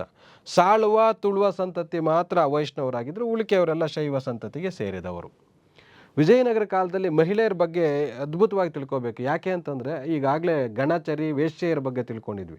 ಅದಷ್ಟೇ ಅಲ್ಲ, ವಿಜಯನಗರ ಸಾಮ್ರಾಜ್ಯದಲ್ಲಿ ಅಂಗರಕ್ಷಕರಾಗಿ ಮಹಿಳೆಯರು ಇರ್ತಾಯಿದ್ರು, ಲೆಕ್ಕ ಮಾಡೋದಕ್ಕೆ ಮಹಿಳೆಯರು ಇರ್ತಾಯಿದ್ರು, ನೃತ್ಯ ಮಾಡೋದಕ್ಕೆ, ಸಂಗೀತ ನುಡಿಸೋದಕ್ಕೆ, ಶಿಕ್ಷಣ, ಸಾಹಿತ್ಯ, ಬಾಲ್ಯ ವಿವಾಹ ಇವೆಲ್ಲವುಗಳಲ್ಲೂ ವರದಕ್ಷಿಣೆ ಇರುವಂಥದ್ದು, ದೇವದಾಸಿ ಪದ್ಧತಿ, ಸತಿ ಪದ್ಧತಿ, ಕುಸ್ತಿ ಜಟ್ಟಿಗಳು, ಮಹಿಳಾ ಕುಸ್ತಿ ಪಟುಗಳು ಇವರೆಲ್ಲರೂ ಸಹ ಇರ್ತಾಯಿದ್ರು, ಜೀತದಾಳುಗಳು ಸಹ ಇರ್ತಾಯಿದ್ರು. ಅದಕ್ಕೆ ವಿಜಯನಗರ ಸಾಮ್ರಾಜ್ಯದ ಅವಿಭಾಜ್ಯ ಅಂಗವಾಗಿ ಅದರ ಆರ್ಥಿಕತೆಯಲ್ಲಿ, ಅದರ ಶ್ರೀಮಂತಿಕತೆಯಲ್ಲಿ, ಅದರ ಯುದ್ಧಗಳಲ್ಲಿ, ಅದರ ರಾಜತಾಂತ್ರಿಕ ನಡಾವಳಿಗಳಲ್ಲಿ ಇವೆಲ್ಲದರಲ್ಲೂ ಮಹಿಳೆಯರಿಗೂ ಸಹ ಪ್ರಮುಖ ಅವಕಾಶ ಇರ್ತಾ ಇತ್ತು. ಅವರು ಎಜುಕೇಷನಲ್ಲೂ ಇಂಪ್ರೂವ್ಮೆಂಟ್ ಆಗಿತ್ತು, ಅವರ ಸಾಮಾಜಿಕ ಸ್ಥಿತಿಗತಿಗಳ ಇಂಪ್ರೂವ್ಮೆಂಟು ಇದೆ, ಅಧೋಗತಿನೂ ಇದೆ. ಯಾಕೆಂದರೆ ಸತಿ ಪದ್ಧತಿ ಅನ್ನೋಂಥದ್ದು ಅಧೋಗತಿ, ಆದರೆ ಅದೇ ಜಟ್ಟಿಗಳು ಅನ್ನೋಂಥದ್ದು ಉತ್ತಮವಾದಂಥ ಪದ್ಧತಿ. ಅದೇ ರೀತಿ ನೀವು ದೇವದಾಸಿ ಪದ್ಧತಿ ಅನ್ನೋಂಥದ್ದು ಸ್ವಲ್ಪ ಕೆಳಮಟ್ಟದ ಒಂದು ಇದಾಗಿತ್ತು. ಆದರೆ ಅದನ್ನು ಬಿಟ್ಟು ಏನು ಶಿಕ್ಷಣ ಸಾಹಿತ್ಯವನ್ನು ಪಡೆದು ಸಂಗೀತ ನುಡಿಸುವಂಥದ್ದು ಉತ್ತಮವಾಗಿತ್ತು. ಹೀಗಾಗಿ ಮಹಿಳೆಯರ ಸ್ಥಿತಿಗತಿಗಳು 2 ರೀತಿಯಲ್ಲಿ ಇತ್ತು. ಪಾಸಿಟಿವಲ್ಲೂ ಉತ್ತಮವಾಗಿತ್ತು, ನೆಗೆಟಿವಲ್ಲೂ ಕೆಟ್ಟದಾಗಿತ್ತು ಅಂತ. ಇಷ್ಟು ಇದುವರೆಗೆ ವಿಜಯನಗರ ಸಾಮ್ರಾಜ್ಯದ ಸಾಮಾಜಿಕ ಜೀವನದ ಬಗ್ಗೆ ಮತ್ತು ಆ ಕಾಲದ ಸಾಹಿತ್ಯದ ಬಗ್ಗೆ ತಿಳ್ಕೊಂಡಿದ್ವಿ. ಈಗ ಆಡಳಿತದ ಬಗ್ಗೆ ತಿಳ್ಕೊತೀವಿ. ವಿಜಯನಗರದ ರಾಜರು ಎಷ್ಟು ಉತ್ತಮ ದಿಗ್ವಿಜಯಗಳಾಗಿದ್ದರು ಅಷ್ಟೇ ಉತ್ತಮ ಆಡಳಿತವನ್ನು ನಡೆಸಿದಂಥವರಾಗಿದ್ದರು. ಅದಕ್ಕಾಗಿ ಅಷ್ಟು ವರ್ಷಗಳದು ಮುಂದುವರೆದುಕೊಂಡು ಬಂತು. ಪ್ರಜೆಗಳ ಕ್ಷೇಮದಲ್ಲೇ ತಮ್ಮ ಅಭ್ಯುದಯ ಅಡಗಿದೆ ಅಥವಾ ತಮ್ಮ ಸಂಪತ್ತು ಅಡಗಿದೆ ಅಂತ ಇದು ಕೆಲವೇ ರಾಜರು ಗುರುತಿಸ್ತಾರೆ. ಅದರಲ್ಲಿ ವಿಜಯನಗರದ ಅರಸರು. ಅಂದರೆ ಪ್ರಜೆಗಳು ಶ್ರೀಮಂತವಾಗಿದ್ದಾರೆ ಅಂದರೆ ರಾಜ ಶ್ರೀಮಂತ ಆಗ್ತಾನೆ ಅಂತ ಅದರ ಅರ್ಥ. ಯಾಕೆ ಅಂತಂದರೆ ಪ್ರಜೆಗಳು ಶ್ರೀಮಂತವಾಗಿದ್ದಾರೆ ಅಂದರೆ ಅವ್ರಿಗೆ ಅಗ್ರಿಕಲ್ಚರ್ಗೆ ಒಳ್ಳೆ ಫೆಸಿಲಿಟಿ ಸಿಕ್ಕಿದೆ, ನೀರಾವರಿ ಸಿಕ್ಕಿದೆ, ಉತ್ತಮ ಫಲವತ್ತತೆ ಸಿಕ್ಕಿದೆ, ಅದರಿಂದಾಗಿ ಅವರು ಅಗ್ರಿಕಲ್ಚರಲ್ಲಿ ಅದು ಇಂಪ್ರೂವ್ಮೆಂಟ್ ಆಗಿದ್ದಾರೆ ಅಂತ. ಅಗ್ರಿಕಲ್ಚರಲ್ಲಿ ಅವ್ರು ಇಂಪ್ರೂವ್ಮೆಂಟ್ ಆದರೆ ರಾಜನಿಗೆ ಅದ್ರ ಮೇಲೆ ಕಂದಾಯವನ್ನು ಹೆಚ್ಚು ವಿಧಿಸ್ಲಿಕ್ಕಾಗತ್ತೆ. ನಂತರ ರಾಜ ಕಂದಾಯ ವಿಧಿಸೋದಷ್ಟೇ ಅಲ್ಲ, ವಸೂಲಿನೇ ಆಗುತ್ತೆ. ಯಾಕೆಂದರೆ ಜನರ ಹತ್ರ ದುಡ್ಡು ಇರೋದ್ರಿಂದ. ಅದರಿಂದಾಗಿ ಪ್ರಜೆಗಳು ಚೆನ್ನಾಗಂಗೆ ನೋಡ್ಕೋಬೇಕು, ತಾನಷ್ಟಕ್ಕೆ ತಾನೇ ಚೆನ್ನಾಗಾಗ್ತಾನೆ ರಾಜ ಅನ್ನೋಂಥದ್ದು ಇವರ ಒಂದು ಫಿಲಾಸಫಿ ಆಗಿತ್ತು. ಅದಕ್ಕೆ ಅಗ್ರಿಕಲ್ಚರ್ ಚೆನ್ನಾಗಾದರೆ ಅಷ್ಟೇ ಸಾಕಾಗೋದಿಲ್ಲ, ಅಗ್ರಿಕಲ್ಚರಲ್ಲಿ ಬೆಳೆದಂಥದ್ದನ್ನು ಮಾರಾಟ ಮಾಡ್ಕೋಬೇಕಲ್ಲ. ಮಾರಾಟ ಆಗಬೇಕಂದ್ರೆ, ವ್ಯಾಪಾರ ಆಗಬೇಕಂದ್ರೆ, ಈಗ ನೀವು ಗಮನಿಸಿ, ಭಾರತದಲ್ಲಿ ಆಗುವಷ್ಟು ವ್ಯಾಪಾರ ಪಾಕಿಸ್ತಾನದಲ್ಲಿ ಆಗೋದಿಲ್ಲ. ಯಾಕೆ ಅಂತಂದರೆ ಪಾಕಿಸ್ತಾನದಲ್ಲಿ ಗೌರ್ಮೆಂಟು ಸ್ಟೇಬಲ್ ಇರೋದಿಲ್ಲ, ಅಲ್ಲಿ ಮಿಲಿಟರಿ ಗೌರ್ಮೆಂಟ್ ರೀತಿ ಇರುತ್ತೆ. ಆವಾಗವಾಗ ಘರ್ಷಣೆಗಳು, ಸ್ಫೋಟಗಳು, ಭಯೋತ್ಪಾದನೆಗಳು ನಡೀತಾನೆ ಇರುತ್ತೆ. ಆದರೆ ಭಾರತದಲ್ಲಿ ಅದು ಇಲ್ಲದೇ ಇರೋದ್ರಿಂದ ಭಾರತದಲ್ಲಿ ಬೇರೆ ದೇಶಗಳವ್ರು ಬಂದು ವ್ಯಾಪಾರ ಮಾಡಲಿಕ್ಕೆ ಇಚ್ಛೆ ಪಡ್ತಾರೆ. ಭಾರತೀಯ ವಸ್ತುಗಳನ್ನು ತಯಾರಿ ಮಾಡಲಿಕ್ಕೆ ಇಲ್ಲಿನ ರೈತರು, ಪ್ರಜೆಗಳು ತೊಡಗಿಸ್ಕೊಳ್ತಾರೆ. ಯಾಕೆ? ಯುದ್ಧಗಳಿಲ್ಲದೆ ಇದ್ದರಿಂದ. ಯಾವಾಗೂ ಯುದ್ಧ ನಡೀತಾ ಇದ್ದರೆ ಆ ಥರದ್ದಾಗೋದಿಲ್ಲ. ಅದರಿಂದಾಗಿ ವಿಜಯನಗರದಲ್ಲಿ ಆಂತರಿಕವಾಗಿ ಶಾಂತಿ ಇತ್ತು. ಅದರಿಂದಾಗಿ ಬಾಹ್ಯದಿಂದ ಬರುವಂಥ ದಾಳಿಗಳಿಂದ ರಕ್ಷಣೆ ಕೊಡ್ತಾಯಿದ್ರು. ಅದರಿಂದ ಅಗ್ರಿಕಲ್ಚರ್ ಹೆಚ್ಚಾಗಿತ್ತು, ವ್ಯಾಪಾರವೂ ಹೆಚ್ಚಾಗಿತ್ತು. ವರ್ಣಾಶ್ರಮ ಧರ್ಮ 4 ಏನು ಬ್ರಾಹ್ಮಣ, ಕ್ಷತ್ರಿಯ, ವೈಶ್ಯ, ಶೂದ್ರ ಅನ್ನೋಂಥದ್ದೇನಿದೆ ಅವುಗಳನ್ನು ಪಾಲನೆ ಮಾಡೋಂಥದ್ದು, ರಕ್ಷಣೆ ಮಾಡೋಂಥದ್ದು, ಪ್ರಜೆಗಳ ಕಲ್ಯಾಣವೇ ತಮ್ಮ ಕರ್ತವ್ಯ ಅಂತ ಭಾವಿಸಿದ್ದಂಥವ್ರು ವಿಜಯನಗರದ ಅರಸರು. ರಾಜನಾದವನು ಯಾವಾಗಲೂ ಧಾರ್ಮಿಕ ವಿಚಾರಗಳ ಬಗ್ಗೆ ಒಂದು ಸಣ್ಣ ಸೆನ್ಸಿಬಲ್ ಇದು ಇಟ್ಕೊಂಡಿರಬೇಕು, ಸಣ್ಣ ಪ್ರಜ್ಞೆ ಇಟ್ಕೊಂಡಿರಬೇಕು, ಅದು ಧಾರ್ಮಿಕ ವಿಚಾರಗಳಿಗೆ ಅಷ್ಟು ಸುಲಭವಾಗಿ ಕೈ ಹಾಕಕ್ಕೆ ಹೋಗಬಾರ್ದು ಅನ್ನೋಂಥ ವಿಚಾರವನ್ನು ಅಮುಕ್ತ ಮಾಲ್ಯದಲ್ಲೇ ಕೃಷ್ಣದೇವರಾಯ ಹೇಳಿರ್ತಾನೆ. ಅದು ವಿಶೇಷವಾಗಿರೋಂಥದ್ದು. ರಾಜ ತನ್ನ ಅಧಿಕಾರಾವಧಿಯಲ್ಲೇ ತನ್ನ ನೆಕ್ಸ್ಟ್ ರಾಜ ಯಾರು ಅನ್ನೋಂಥದ್ದನ್ನ ಯುವರಾಜನಾಗಿ ನೇಮಕ ಮಾಡ್ತಾಯಿದ್ರು. ಅಂದರೆ ಒಬ್ಬ ರಾಜ ಇದ್ದಾನೆ, ಆತನಿಗೆ 4 ಜನ ಮಕ್ಕಳು. 4 ಜನರಲ್ಲಿ ಯಾರು ಸಮರ್ಥ ಅಂತ ಅನಿಸ್ತಾನೋ ತಂದೆಗೆ, ರಾಜ್ಯವನ್ನು ರಕ್ಷಣೆ ಮಾಡ್ತಾನೆ, ನಮ್ಮ ಹೆಸರನ್ನು ಉಳಿಸ್ತಾನೆ ಅಂತ ಯಾವ ಮಗುವನ್ನು ಅನಿಸುತ್ತೋ ಆ ಮಗನನ್ನು ಯುವರಾಜ ಅಂತ ರಾಜ ಡಿಕ್ಲೇರ್ ಮಾಡೋಂಥದ್ದು ಇರ್ತಾಯಿತ್ತು. ಇದರಿಂದ ಏನಾಗ್ತಾಯಿತ್ತು, ನೀವು ಮೊಘಲ್ಸು ಡೆಲ್ಲಿ ಸುಲ್ತಾನ್ಸು ನೋಡಿದಂಥ ಸಂದರ್ಭದಲ್ಲಿ ಸಿಂಹಾಸನಕ್ಕೆ ಬರಬೇಕಾದಾಗ ಅಣ್ಣ ತಮ್ಮದರೆ ಕೊಂದುಕೊಂಡು ಸಂಘರ್ಷಗಳಾಗಿ ಬರ್ತಾಯಿದ್ರು. ಇದು ಅದೇ ಟೈಮಲ್ಲಿ ಬರುವಂಥ ರಾಜ್ಯ ಆಗಿದ್ದರಿಂದ ಇವರಲ್ಲಿ ಆ ಥರ ಅಣ್ಣ ತಮ್ಮನನ್ನು ಕೊಲ್ಲೋದು, ತಮ್ಮ ಅಣ್ಣನನ್ನು ಕೊಲ್ಲೋದು, ಫ್ಯಾಮಿಲಿಯಲ್ಲಿ ಕೊಲೆಗಳು ಪಿತೂರಿಗಳಾಗುವಂಥದ್ದು ಬೇಡ. ಹಂಗಾಗಿ ನನ್ನ ನೆಕ್ಸ್ಟ್ ರಾಜ ಯಾರು ಅಂತ ತೀರ್ಮಾನವನ್ನು ಮೊದಲಿಗೆ ಮಾಡಲಾಗ್ತಾ ಇತ್ತು. ಆ ಉತ್ತರಾಧಿಕಾರಿಯನ್ನು ಯುವರಾಜ ಅಂತ ಕರೀತಾ ಇದ್ರು. ಆ ಯುವರಾಜನಿಗೆ ತರಬೇತಿ ಆಗಲಿ, ಟ್ರೈನಿಂಗ್ ಆಗಲಿ ಅಂತ ಏನು ಮಾಡೋರು, ವಿಜಯನಗರದ ಒಂದು ಪ್ರಾಂತಕ್ಕೆ ಅವ್ರನ್ನ ಅಧಿಕಾರಿಯನ್ನಾಗಿ ನೇಮಕ ಮಾಡ್ತಾಯಿದ್ರು. ಅವರು ಅಲ್ಲಿ ಆಡಳಿತದ ಅನುಭವವನ್ನು ಪಡೆದುಕೊಂಡು ಅನಂತರ ರಾಜರ ಹುದ್ದೆಗೆ ಬರ್ತಾಯಿದ್ರು. ರಾಜ ಬದುಕಿರುವಾಗಲೇ ಡಿಸೈಡ್ ಮಾಡಿಬಿಡ್ತಾ ಇದ್ದ ಯುವರಾಜ ಯಾರು ಅಂತ.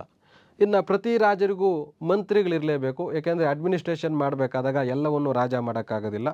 ರಾಜನಿಗೆ ಸಲಹೆ, ಸೂಚನೆ, ಮಾರ್ಗದರ್ಶನ ಕೊಡೋದಕ್ಕಾಗಿ ಮಂತ್ರಿಗಳನ್ನು ನೇಮಕ ಮಾಡ್ಕೊಳ್ತಾ ಇದ್ರು. ವಿಜಯನಗರದ ಅರಸರು ಮಂತ್ರಿಗಳನ್ನು ನೇಮಕ ಮಾಡ್ಕೊಂಡಿದ್ರು. ಉತ್ತಮವಾದಂಥ ಮಂತ್ರಿಗಳಿದ್ದರಿಂದಲೇ ಅವರು ಉತ್ತಮವಾದಂಥ ಆಡಳಿತ ಕೊಡಲಿಕ್ಕೆ ಸಾಧ್ಯ ಆಯಿತು. ಈ ರಾಜನಿಗೆ ಸೂಕ್ತ ನಿರ್ಣಯ ಕೈಗೊಳ್ಳಬೇಕಾದಾಗ ಇವರ ಮಾರ್ಗದರ್ಶನ ಅತಿ ಅವಶ್ಯಕವಾಗಿ ಇತ್ತು. ವಿಜಯನಗರ ಸಾಮ್ರಾಜ್ಯದಲ್ಲಿ ಪ್ರಮುಖವಾದಂಥ ಮಂತ್ರಿಗಳು ಯಾರ್ಯಾರು ಇರ್ತಾಯಿದ್ರು ಅಂದರೆ ಮಹಾಪ್ರಧಾನ, ಉಪಪ್ರಧಾನ, ದಂಡನಾಯಕ, ಮಹಾಸಾಮಂತಾಧಿಪತಿ, ರಾಯಭಂಡಾರಿ, ಸಭಾನಾಯಕ, ಮಹಾಸಂಧಿ ವಿಗ್ರಹಿ, ಈ ಥರದ ವಿವಿಧ ಮಂತ್ರಿಗಳು ವಿಜಯನಗರದ ಕಾಲದಲ್ಲಿ ಇದ್ದರು. ಈ ಮಂತ್ರಿಗಳನ್ನು ಅವರ ದಕ್ಷತೆ, ಪ್ರಾಮಾಣಿಕತೆ, ಬುದ್ಧಿವಂತಿಕೆಗೆ ಕೆಲವು ಟೆಸ್ಟ್ಗಳನ್ನು ಇಟ್ಟು ಅದರ ಮುಖಾಂತರ ಆಯ್ಕೆ ಮಾಡಿಕೊಳ್ಳಲಾಗ್ತಾ ಇತ್ತು. ಅದರಿಂದಾನೇ ಉತ್ತಮವಾದಂಥ ಮಂತ್ರಿಗಳು ಸಿಗಲಿಕ್ಕೆ ಸಾಧ್ಯ. ವಂಶಪಾರಂಪರ್ಯ ಮಂತ್ರಿಗಳಾದರೆ ಉತ್ತಮವಾದಂಥ ಮಂತ್ರಿಗಳು ಸಿಗಲಿಕ್ಕೆ ಸಾಧ್ಯತೆ ಇರಲಿಲ್ಲ. ಪ್ರಾಂತಗಳನ್ನು ಹೇಗೆ ಆಳ್ವಿಕೆ ಮಾಡ್ತಾಯಿದ್ರು, ಸಾಮಾನ್ಯವಾಗಿ ಪ್ರತಿ ರಾಜವಂಶವು ಏನು ಮಾಡುತ್ತೆ, ರಾಜ್ಯವನ್ನು, ಒಂದು ರಾಜ್ಯ ಅಂತ ಇದ್ದರೆ ಆ ರಾಜ್ಯವನ್ನು ಒಂದು ಪ್ರಾಂತ ಅಂತ ಡಿವೈಡ್ ಮಾಡುತ್ತೆ. ಆ ಪ್ರಾಂತವನ್ನು ಮತ್ತೆ ಜಿಲ್ಲೆ ಅಂತ ಡಿವೈಡ್ ಮಾಡ್ಕೊಳ್ಳುತ್ತೆ. ಇದೊಂದು ರಾಜ್ಯ ಅಂತ ಅಂದ್ಕೋತೀರಿ. ಇದರಲ್ಲಿ ಇಷ್ಟು ರಾಜ್ಯವನ್ನು ರಾಜ ಆಳ್ವಿಕೆ ಮಾಡ್ತಾ ಇರ್ತಾನೆ. ಉಳಿಕೆ ಇವುಗಳನ್ನೆಲ್ಲವನ್ನು ಪ್ರಾಂತಗಳಾಗಿ ಡಿವೈಡ್ ಮಾಡ್ತಾನೆ. ಈ ಪ್ರಾಂತಕ್ಕೆ ಒಬ್ಬೊಬ್ಬ ಪ್ರಾಂತ್ಯಾಧಿಕಾರಿಯನ್ನು ಇಡ್ತಾನೆ. ಈ ಪ್ರಾಂತಗಳನ್ನು ಮತ್ತೆ ಜಿಲ್ಲೆಗಳಾಗಿ ವಿಭಜನೆ ಮಾಡಲಾಗುತ್ತೆ. ಈ ಜಿಲ್ಲೆಗಳನ್ನು ಮತ್ತೆ ತಾಲೂಕುಗಳಾಗಿ ವಿಭಜನೆ ಮಾಡಲಾಗುತ್ತೆ. ಅನಂತರ ಸಣ್ಣ ಘಟಕ ಅಂದರೆ ಇಲ್ಲಿ ಬರುವಂಥದ್ದು ಗ್ರಾಮ, ಅನಂತರ ತಾಲೂಕು, ಅನಂತರ ಜಿಲ್ಲೆ, ಅನಂತರ ರಾಜ್ಯ ಅಥವಾ ಪ್ರಾಂತ ಅಂತ. ಇವಾಗ ಹೇಗಿದೆಯೋ ಹಾಗೇನೆ ಸೆಂಟ್ರಲ್ ಗೌರ್ಮೆಂಟು ಇವಾಗ ಪ್ರಾಂತಗಳಿಗೆ ಆವಾಗ ರಾಜ್ಯಗಳು, ಅಥವಾ ಹಿಂದಿನ ಕಾಲದಲ್ಲಿ ಪ್ರಾಂತಗಳಿಗೆ ಈಗ ರಾಜ್ಯ ಅಂತ ಕರಿತೀವಿ.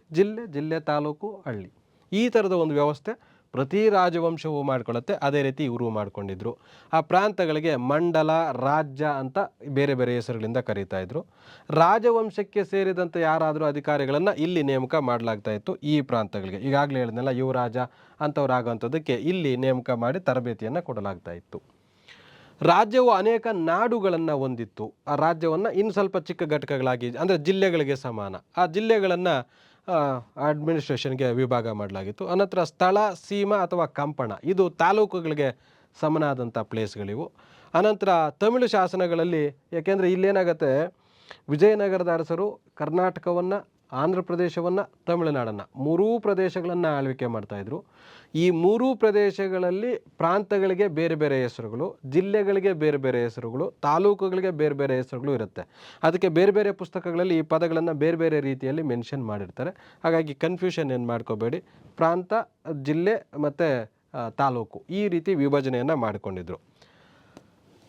ನಾಯಂಕರ ಪದ್ಧತಿ, ವಿಜಯನಗರ ಕಾಲ ಅಂತಂದರೆ ನಾವು ತುಂಬ ಪ್ರಮುಖವಾಗಿ ಬರುವಂಥದ್ದು ನಾಯಂಕರ ಪದ್ಧತಿ. ಇಲ್ಲಿ ನೀವು 2 ಇದನ್ನು ಗಮನಿಸಬೇಕು. ಜಹಗೀರ್ದಾರಿ ಪದ್ಧತಿ ಅಂತ ಇರುತ್ತೆ ಮೊಘಲರಲ್ಲಿ, ಅದೇ ರೀತಿ ಮನ್ಸಬ್ದಾರಿ ಪದ್ಧತಿ ಅಂತ ಇರುತ್ತೆ ಮೊಘಲರಲ್ಲಿ. ಅದಕ್ಕೆ ಸ್ವಲ್ಪ ಬದಲಾವಣೆಗಳೊಂದಿಗೆ, ಸ್ವಲ್ಪ ಅಂದರೆ 50% ಅದರದ್ದೇ ಸೇಮ್ ಬರುತ್ತೆ, ಇನ್ನು ಉಳಿಕೆ 50% ಬದಲಾವಣೆ ಆಗಿರುತ್ತೆ. ಇವರು ನಾಯಂಕರ ಪದ್ಧತಿ ಅಂತ ಕರೀತಾ ಇದ್ರು. ನಾಯಂಕರ ಅಂದರೆ ಏನು, ರಾಜ್ಯವನ್ನು ಪ್ರಾಂತ ಅಂತ ವಿಭಾಗ ಮಾಡ್ತಾ ಇದ್ರಲ್ವಾ, ಕೆಲವು ಪ್ರಾಂತಗಳನ್ನು ರಾಜನ ಕುಟುಂಬದವರೇ ನೇರವಾಗಿ ಆಳ್ವಿಕೆ ಮಾಡ್ತಾಯಿದ್ರು, ಯುವರಾಜರ ಆಳ್ವಿಕೆ ಮಾಡ್ತಾಯಿದ್ರು. ಉಳಿಕೆ ರಾಜ್ಯದ ಕೆಲವು ಪ್ರದೇಶಗಳನ್ನು, ಪ್ರಾಂತಗಳನ್ನು ಈ ರಾಜನ ಆಪ್ತರಿಗೆ, ರಾಜನಿಗೆ ಈತ ಸಮರ್ಥ, ಈತ ಉತ್ತಮ ಯೋಧ ಅಂತ ಅನಿಸಿದಂಥವ್ರಿಗೆ ಅಂಥವ್ರನ್ನ ಆ ಪ್ರಾಂತ್ಯಾಧಿಕಾರಿಗಳನ್ನಾಗಿ ನೇಮಕ ಮಾಡ್ತಾಯಿದ್ರು. ಆ ಪ್ರಾಂತ್ಯಾಧಿಕಾರಿಗೆ ಸಂಬಳವನ್ನು ಕೊಡ್ತಾ ಇರಲಿಲ್ಲ, ಭೂಮಿಯನ್ನು ಕೊಡಲಾಗ್ತಾ ಇತ್ತು. ಭೂಮಿ ಹೇಗೆ, ಈಗ ಇದು ರಾಜನ ರಾಜ್ಯ, ಇದರಲ್ಲಿ ರಾಜ ಇಷ್ಟು ನೇರ ಆಳ್ವಿಕೆಗೆ ಒಳಪಡಿಸ್ಕೊಂಡಿದ್ದಾನೆ, ಇನ್ನು ಇವಿಷ್ಟು ಪ್ರಾಂತಗಳಾಗಿ ವಿಭಾಗ ಮಾಡಲಾಗಿದೆ. ಈ ಪ್ರಾಂತಗಳಿಗೆ ಯಾರೋ ಒಬ್ಬ ವ್ಯಕ್ತಿಯನ್ನು ಪ್ರಾಂತಾಧಿಕಾರನ್ನಾಗಿ ನೇಮಕ ಮಾಡ್ತಾರೆ. ಈ ಪ್ರಾಂತ್ಯಾಧಿಕಾರಿಗೆ ಇಷ್ಟೂ ಭೂಮಿಯನ್ನು ರಾಜ ಕೊಟ್ಟಿರ್ತಾನೆ. ಇದು ಯಾರ ಭೂಮಿ? ರಾಜನ ಭೂಮಿ. ಯಾರಿಗೆ ಕೊಟ್ಟಿದ್ದಾನೆ? ಪ್ರಾಂತ್ಯಾಧಿಕಾರಿಗೆ ಕೊಟ್ಟಿದ್ದಾನೆ. ಈ ಪ್ರಾಂತ್ಯಾಧಿಕಾರಿ ಇಷ್ಟೂ ಭೂಭಾಗದಲ್ಲಿ ಆಡಳಿತವನ್ನು ನಿರ್ವಹಣೆ ಮಾಡಿಕೊಂಡು ಯಾವುದೇ ಗಲಭೆ ಘರ್ಷಣೆಗಳು ಇಲ್ಲದಂತೆ, ದಂಗೆಗಳಾಗದಂತೆ ನೋಡಿಕೊಂಡು, ಯಾವುದೇ ದರೋಡೆಗಳು, ಅತ್ಯಾಚಾರಗಳು, ಮೋಸ ವಂಚನೆಗಳಾಗದಂತೆ ನೋಡಿಕೊಳ್ಳುವಂಥದ್ದು ಈತನ ಕರ್ತವ್ಯ. ಜೊತೆಗೆ ಈತ ಇಷ್ಟೂ ಭೂಭಾಗವನ್ನು ರೈತರಿಗೆ ಏನು ಹಂಚಿರ್ತಾನೆ ವ್ಯವಸಾಯ ಮಾಡಲಿಕ್ಕೆ, ಈ ಭೂಭಾಗದಲ್ಲಿರುವಂಥ ರೈತರಿಂದ ಕಂದಾಯವನ್ನು ವಸೂಲಿ ಮಾಡಿಕೊಂಡು ಈತ ತನ್ನ ಸೈನ್ಯವನ್ನು ನೇಮಕ ಮಾಡ್ಕೋಬೇಕು. ರಾಜ ಹೇಗೆ ಸೈನ್ಯ ನೇಮಕ ಮಾಡ್ಕೊಂಡಿರ್ತಾನೋ, ಈ ನಾಯಂಕರ ಅನ್ನೋಂಥವನು ಅಥವಾ ನಾಯಕ ಅನ್ನೋಂಥವನು ಸಹ ಸೈನ್ಯವನ್ನು ನೇಮಕ ಮಾಡ್ಕೋಬೇಕು. ಅವ್ರಿಗೆ ತರಬೇತಿ, ಶಸ್ತ್ರಾಸ್ತ್ರ ಎಲ್ಲವನ್ನು ಕೊಟ್ಟು ರೆಡಿ ಇಟ್ಕೊಂಡಿರಬೇಕು. ಅದು ನಾಯಂಕರ ಪದ್ಧತಿ ಅಂತ ಬರ್ತದೆ. ಎರಡು ಪ್ರಾಂತಗಳು, ಒಂದು ರಾಜ ನೇರವಾಗಿ ಆಳ್ವಿಕೆ ಮಾಡೋಂಥದ್ದು, ಇನ್ನೊಂದು ಆತನ ಅಧಿಕಾರಿಗಳು ಅಥವಾ ಆತನ ನಂಬಿಕಸ್ಥರು ಆಳ್ವಿಕೆ ಮಾಡೋಂಥದ್ದು. ಈ ಥರದ ಒಂದು ನಾಯಂಕರ ಪದ್ಧತಿ ಇರ್ತಾ ಇತ್ತು. ಇವ್ರನ್ನ ಸಾಮಂತ ರೀತಿಯಲ್ಲೂ ಸಹ ಟ್ರೀಟು ಮಾಡಲಾಗ್ತಾ ಇತ್ತು. ಈ ಭೂಮಿಯ ಒಳಗೆ ಆದಂಥವನು ವಿಶ್ವಾಸ, ರಾಜನಿಗೆ ಯಾರು ನಂಬಿಕೆ ಇರುತ್ತೋ ಅವ್ರನ್ನ ಅಲ್ಲಿ ನೇಮಕ ಮಾಡ್ತಾಯಿದ್ರು. ಆ ವ್ಯಕ್ತಿಗೆ ಕೊಟ್ಟಿರ್ತಾನಲ್ಲ ಭೂಮಿ, ಆ ಭೂಮಿಗೆ ಅಮರಂ ಅಂತ ಕರಿತಾಯಿದ್ರು. ಅಮರಂ ಅಂದರೆ ಅಮರನಾಯಕ ಅಂತ ಕರೀತಾರೆ. ಅಮರ ಅನ್ನೋಂಥದ್ದು ಆ ಭೂಮಿಗೆ ಇದ್ದಂಥ ಒಂದು ಹೆಸರು. ಆ ಅಮರನಾಯಕರ ಅಂತಂದರೆ ಅಮರಂ ಅನ್ನೋಂಥ ಭೂಮಿಯನ್ನು ಪಡೆದಿರೋಂಥವನು ಪ್ರಾಂತ್ಯಾಧಿಕಾರಿ ಅಂತ. ನಿಗದಿತ ಸಂಖ್ಯೆಯ ಸೈನ್ಯವನ್ನು ಅವನಿಗೆ ಎಷ್ಟು ಜಮೀನು ಕೊಟ್ಟಿರ್ತಾನೋ ಅಷ್ಟು ಜಮೀನಿಗೆ ತಕ್ಕಂತೆ ಇಷ್ಟು ಸೈನಿಕರು ಇಟ್ಕೊಂಡಿರ್ಬೇಕು ನೀನು ಅಂತ ರಾಜ ಕಂಡೀಷನ್ ಹಾಕಿರ್ತಾನೆ. ಅದ್ರ ಪ್ರಕಾರ ಸೈನ್ಯ ಇಟ್ಕೊಂಡಿರ್ತಾನೆ. ಜೊತೆಗೆ ರಾಜನಿಗೆ ಈತ ವಾರ್ಷಿಕವಾಗಿ ಇಷ್ಟು ಅಂತ ಹಣವನ್ನು ಕೊಡಬೇಕಾಗತ್ತೆ. ನಾಯಂಕರ ಭೂಭಾಗವನ್ನು ತಗೊಂಡಿದ್ದಾನೆ, ಅದನ್ನು ತಕ್ಕಂತೆ ಅಡ್ಮಿನಿಸ್ಟ್ರೇಷನ್ ಮಾಡ್ತಾನೆ. ಜೊತೆಗೆ ಸೈನಿಕರನ್ನು ನೇಮಕ ಮಾಡ್ಕೊಳ್ತಾನೆ. ಆ ಭೂಭಾಗದಿಂದ ಬರುವಂಥ ಕಂದಾಯವನ್ನು ತನ್ನ ಸೈನಿಕ ವೆಚ್ಚಗಳಿಗೆ, ತನ್ನ ಆಡಳಿತ ವೆಚ್ಚಗಳಿಗೆ ಖರ್ಚು ಮಾಡಿಕೊಂಡು ಉಳಿಕೆ ಸ್ವಲ್ಪ ಹಣವನ್ನು ವಾರ್ಷಿಕವಾಗಿ ರಾಜನಿಗೆ ಸಲ್ಲಿಸಬೇಕಾಗತ್ತೆ.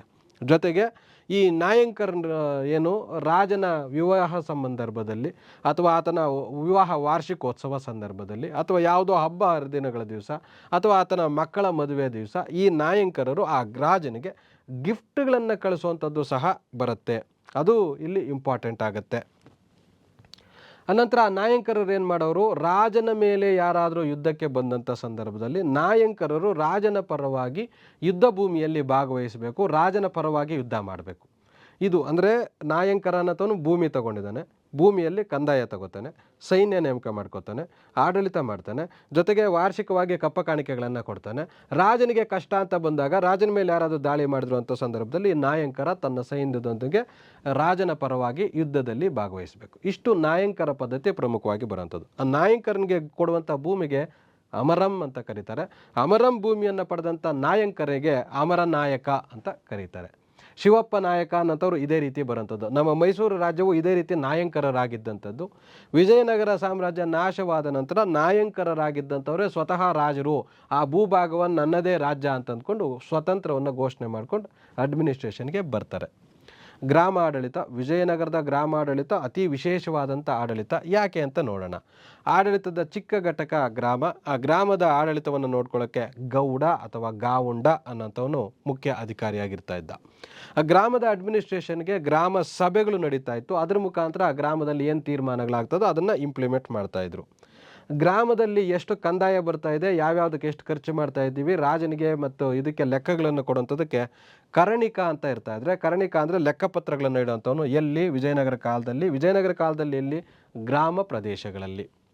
ಪ್ರತಿ ಗ್ರಾಮ ಅನೇಕ ಗ್ರಾಮ ಸೇವಕರನ್ನು ಒಳಗೊಂಡಿತ್ತು. ಅವರು ಯಾರು? ಗ್ರಾಮಕ್ಕೆ ಸರ್ವಿಸ್ ಕೊಡೋಂಥವ್ರು. ಅವರು ಯಾರು ಅಂದರೆ ತೋಟಿಗ, ಬಡಗಿ, ಅಕ್ಕಸಾಲಿಗ, ಕ್ಷೌರಿಕ ಮುಂತಾದಂಥವ್ರು. ಇವರೇನು ಮಾಡೋಂಥವ್ರು, ಆ ಊರಿನಲ್ಲಿ ಬೇಕಾದಂಥ ಎಲ್ಲರಿಗೂ, ಆ ಊರಿನವ್ರಿಗೆಲ್ಲರಿಗೂ ಕ್ಷೌರಿಕ ಅಂದರೆ ಅವನೊಬ್ಬನೇ ಕ್ಷೌರ ಮಾಡೋಂಥವ್ನು. ಈ ಕ್ಷೌರಿಕನಿಗೆ ವೇತನವನ್ನು ಕೊಡ್ತಾ ಇರಲಿಲ್ಲ. ಆ ಊರಿನ ಎಲ್ಲ ಬೆಳೆಗಳನ್ನು ಬೆಳೆದಂಥ ಸಂದರ್ಭದಲ್ಲಿ ಸುಗ್ಗಿ ಕಾಲದಲ್ಲಿ ಅವರು ಬೆಳೆದಿರುವಂಥ ಭತ್ತದಲ್ಲಿ ಅಥವಾ ಅವರು ಬೆಳೆದಿರುವಂಥ ರಾಗ್ಯದಲ್ಲಿ ಒಂದಿಷ್ಟು ಫಸಲನ್ನು ಈ ಕ್ಷೌರಿಕನಿಗೆ ಭಾಗವಾಗಿ ಕೊಡಬೇಕಾಗಿತ್ತು. ಅದೇ ಆತನಿಗೆ ವೇತನ. ಆ ಥರ ಅಕ್ಕಸಾಲಿಗನಿಗೂ, ತೋಟಿಗನಿಗೂ, ಬಡಗಿಯವರಿಗೂ ಸಿಗ್ತಾ ಇತ್ತು. ಆ ಥರದ ಒಂದು ವಿಶೇಷವಾದಂಥ ಪದ್ಧತಿ ವಿಜಯನಗರ ಕಾಲದಲ್ಲಿ ಇತ್ತು. ಈ ಥರದ ಸೇವೆ ಕೊಡುವಂಥವ್ರನ್ನ ಆಯಗಾರರು ಅಂತ ಕರೀತಾ ಇದ್ರು. ಈ ಮಹಾನಾಯಕಾಚಾರ್ಯ ಅನ್ನೋಂಥವನು ಒಬ್ಬ ಇರ್ತಾ ಇದ್ದ. ಆತ ಕೇಂದ್ರ ಸರ್ಕಾರಕ್ಕೂ ಮತ್ತು ಗ್ರಾಮಗಳಿಗೂ ಸಂಪರ್ಕ ಕೊಂಡಿಯಾಗಿದ್ದ. ಯಾವುದಾದ್ರೂ ಗ್ರಾಮದಲ್ಲಿ ಉತ್ತಮವಾದಂಥ ಸಾಧನೆಗಳನ್ನು ಮಾಡಿದ್ರೆ, ಉತ್ತಮವಾದಂಥ ಅಚೀವ್ಮೆಂಟ್ ಮಾಡಿದ್ರೆ ಅದನ್ನು ರಾಜನಿಗೆ ಮುಟ್ಟಿಸುವಂಥದ್ದು, ಅಥವಾ ರಾಜನ ಯಾವುದಾದ್ರೂ ಆಜ್ಞೆಗಳನ್ನು ಹೇಳಿದರೆ ಅದನ್ನು ಗ್ರಾಮಕ್ಕೆ ಮುಟ್ಟಿಸುವಂಥದ್ದು, ಇಂಪ್ಲಿಮೆಂಟ್ ಮಾಡೋಂಥದ್ದು. ಈ ರೀತಿ ರಾಜ ಮತ್ತು ಗ್ರಾಮಗಳ ನಡುವೆ ಸಂಪರ್ಕ ಕೊಂಡಿಯಾಗಿದ್ದಂಥವನು ಮಹಾನಾಯಕಾಚಾರ್ಯ. ಇಲ್ಲಿ ಆಯಗಾರರ ಪದ್ಧತಿ, ಆಯಗಾರರು ಅಂತ ಬರ್ತಾರೆ. ಇದು ವಿಶೇಷವಾಗಿ ನೀವು ನೋಡ್ಕೋಬೇಕು. ಆಯಗಾರರು ಅಂದರೆ 12 ಜನ ಬರ್ತಾರೆ. ಈ ಥರ ವಿವಿಧ ವೃತ್ತಿಯನ್ನು ಮಾಡೋಂಥವ್ರು 12 ಜನ ಇದ್ದರೆ ಆ ಊರಿನಲ್ಲಿ, ಇನ್ನು ಆ ಊರಿನವರು ಯಾವುದೇ ಕೆಲಸಕ್ಕೆ ಹೊರಗಡೆ ಹೋಗಬೇಕಾಗಿಲ್ಲ, ಎಲ್ಲ ಕೆಲಸಗಳು ಆ ಊರಿನಲ್ಲೇ ಮಾಡಿಕೊಡಲಾಗತ್ತೆ. ಅದು ಆಯಗಾರರ ಪದ್ಧತಿ. ಕಂದಾಯ ಆಡಳಿತ. ಪ್ರತಿ ರಾಜವಂಶಕ್ಕೂ ಪ್ರಮುಖ ಆದಾಯ ರಾಜವಂಶ ಕಾಲದಲ್ಲಿ ಅಂದರೆ ಅದು ಭೂ ಕಂದಾಯವೇ ಆಗಿರುತ್ತೆ. ಭೂ ಕಂದಾಯವನ್ನು ನೋಡಿಕೊಳ್ಳುವಂಥ ಇಲಾಖೆಗೆ ಆರ್ಥಿಕ ಇಲಾಖೆ, ಹಣಕಾಸು ಇಲಾಖೆ ಅಂತ ಈಗ ಕರಿತೀವಿ. ಅವರ ಕಾಲದಲ್ಲಿ ಅಥವಣೆ ಅಂತ ಕರೀತಾ ಇದ್ರು. ವಿಜಯನಗರ ಕಾಲದಲ್ಲಿ ಆಯಗಾರರು ಅಂದರೆ ಯಾರು, ವಿಜಯನಗರ ಕಾಲದಲ್ಲಿ ಗ್ರಾಮದ ಮುಖ್ಯಸ್ಥನಿಗೆ ಏನಂತ ಕರೀತಾ ಇದ್ರು, ವಿಜಯನಗರ ಕಾಲದಲ್ಲಿ ಅಥವಣೆ ಅಂದರೆ ಏನು, ಈ ಥರದ ಪ್ರಶ್ನೆಗಳನ್ನು ಕೇಳ್ಬೋದು. ಇವರ ಕಾಲದಲ್ಲಿ ಕಂದಾಯವನ್ನು ಎಷ್ಟು ವಿಧಿಸ್ತಾ ಇದ್ರು ಅಂದರೆ 1/6 ಭಾಗ. ಇದು ವಿಶೇಷ ಏನಂದರೆ ಇವರ ಸಮಕಾಲೀನರಾಗಿರುವಂಥ ಮೊಘಲರು 1/3 ಭಾಗ ಕಂದಾಯ ವಿಧಿಸ್ತಾ ಇದ್ರು, ಆದರೆ ವಿಜಯನಗರದ ಅರಸರು 1/6 ಭಾಗದ ಕಂದಾಯವನ್ನು ವಿಧಿಸ್ತಾ ಇದ್ರು. ಈ ಥರ ಕಂಪ್ಯಾರಿಸನ್ ಮಾಡಿಕೊಂಡಾಗ ನೆನಪು ಚೆನ್ನಾಗಿ ಉಳಿಯುತ್ತೆ.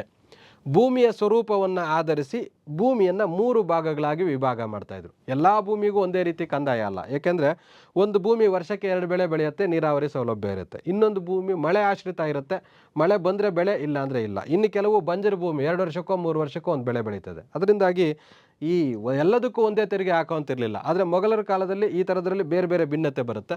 ಇಲ್ಲೂ ಸಹ 3 ವಿಭಾಗಗಳಾಗಿ ಭೂಮಿಯನ್ನು ವಿಭಜಿಸಿ ಅದರ ಮೇಲೆ ಕಂದಾಯವನ್ನು ವಿಧಿಸ್ತಾ ಇದ್ರು. ಕುಷ್ಕಿ, ತರಿ, ಬಗಾಯ್ತು ಅಂತ ಈ ರೀತಿ 3 ರೀತಿಯ ಭೂಮಿಗಳಿಗೆ 3 ವಿವಿಧ ರೀತಿಯ ಭೂ ಕಂದಾಯಗಳನ್ನು ವಿಭಜಿಸ್ತಾ ಇದ್ರು. 12 ಅಡಿ ಉದ್ದದ ಅಳತೆ ಕೋಲನ್ನು ಭೂಮಿಯನ್ನು ಅಳತೆ ಮಾಡಲಿಕ್ಕೆ ಬಳಸ್ತಾ ಇದ್ರು. ಈಗಾದರೆ ನೀವು ನೋಡ್ಬೋದು ಚೈನ್ ಬರುತ್ತೆ, ಆ ಚೈನ್ ಮುಖಾಂತರ ಅಳತೆ ಮಾಡ್ತಾರೆ ಭೂಮಿಯನ್ನು. ಆದರೆ ಇವರ ಕಾಲದಲ್ಲಿ ಆ ರೀತಿ ಇರಲಿಲ್ಲ, ಕೋಲನ್ನು ಬಳಕೆ ಮಾಡಲಾಗ್ತಾ ಇದ್ರು. ಆ ಕೋಲಿಗೆ ರಾಯರೇಖಾ ಅಂತ ಕರೀತಾ ಇದ್ರು. ಅಂದರೆ ಭೂಮಿಯನ್ನು ಅಳತೆ ಮಾಡೋಂಥದ್ದಕ್ಕೆ ಒಂದು ಸಾಧನಕ್ಕೆ.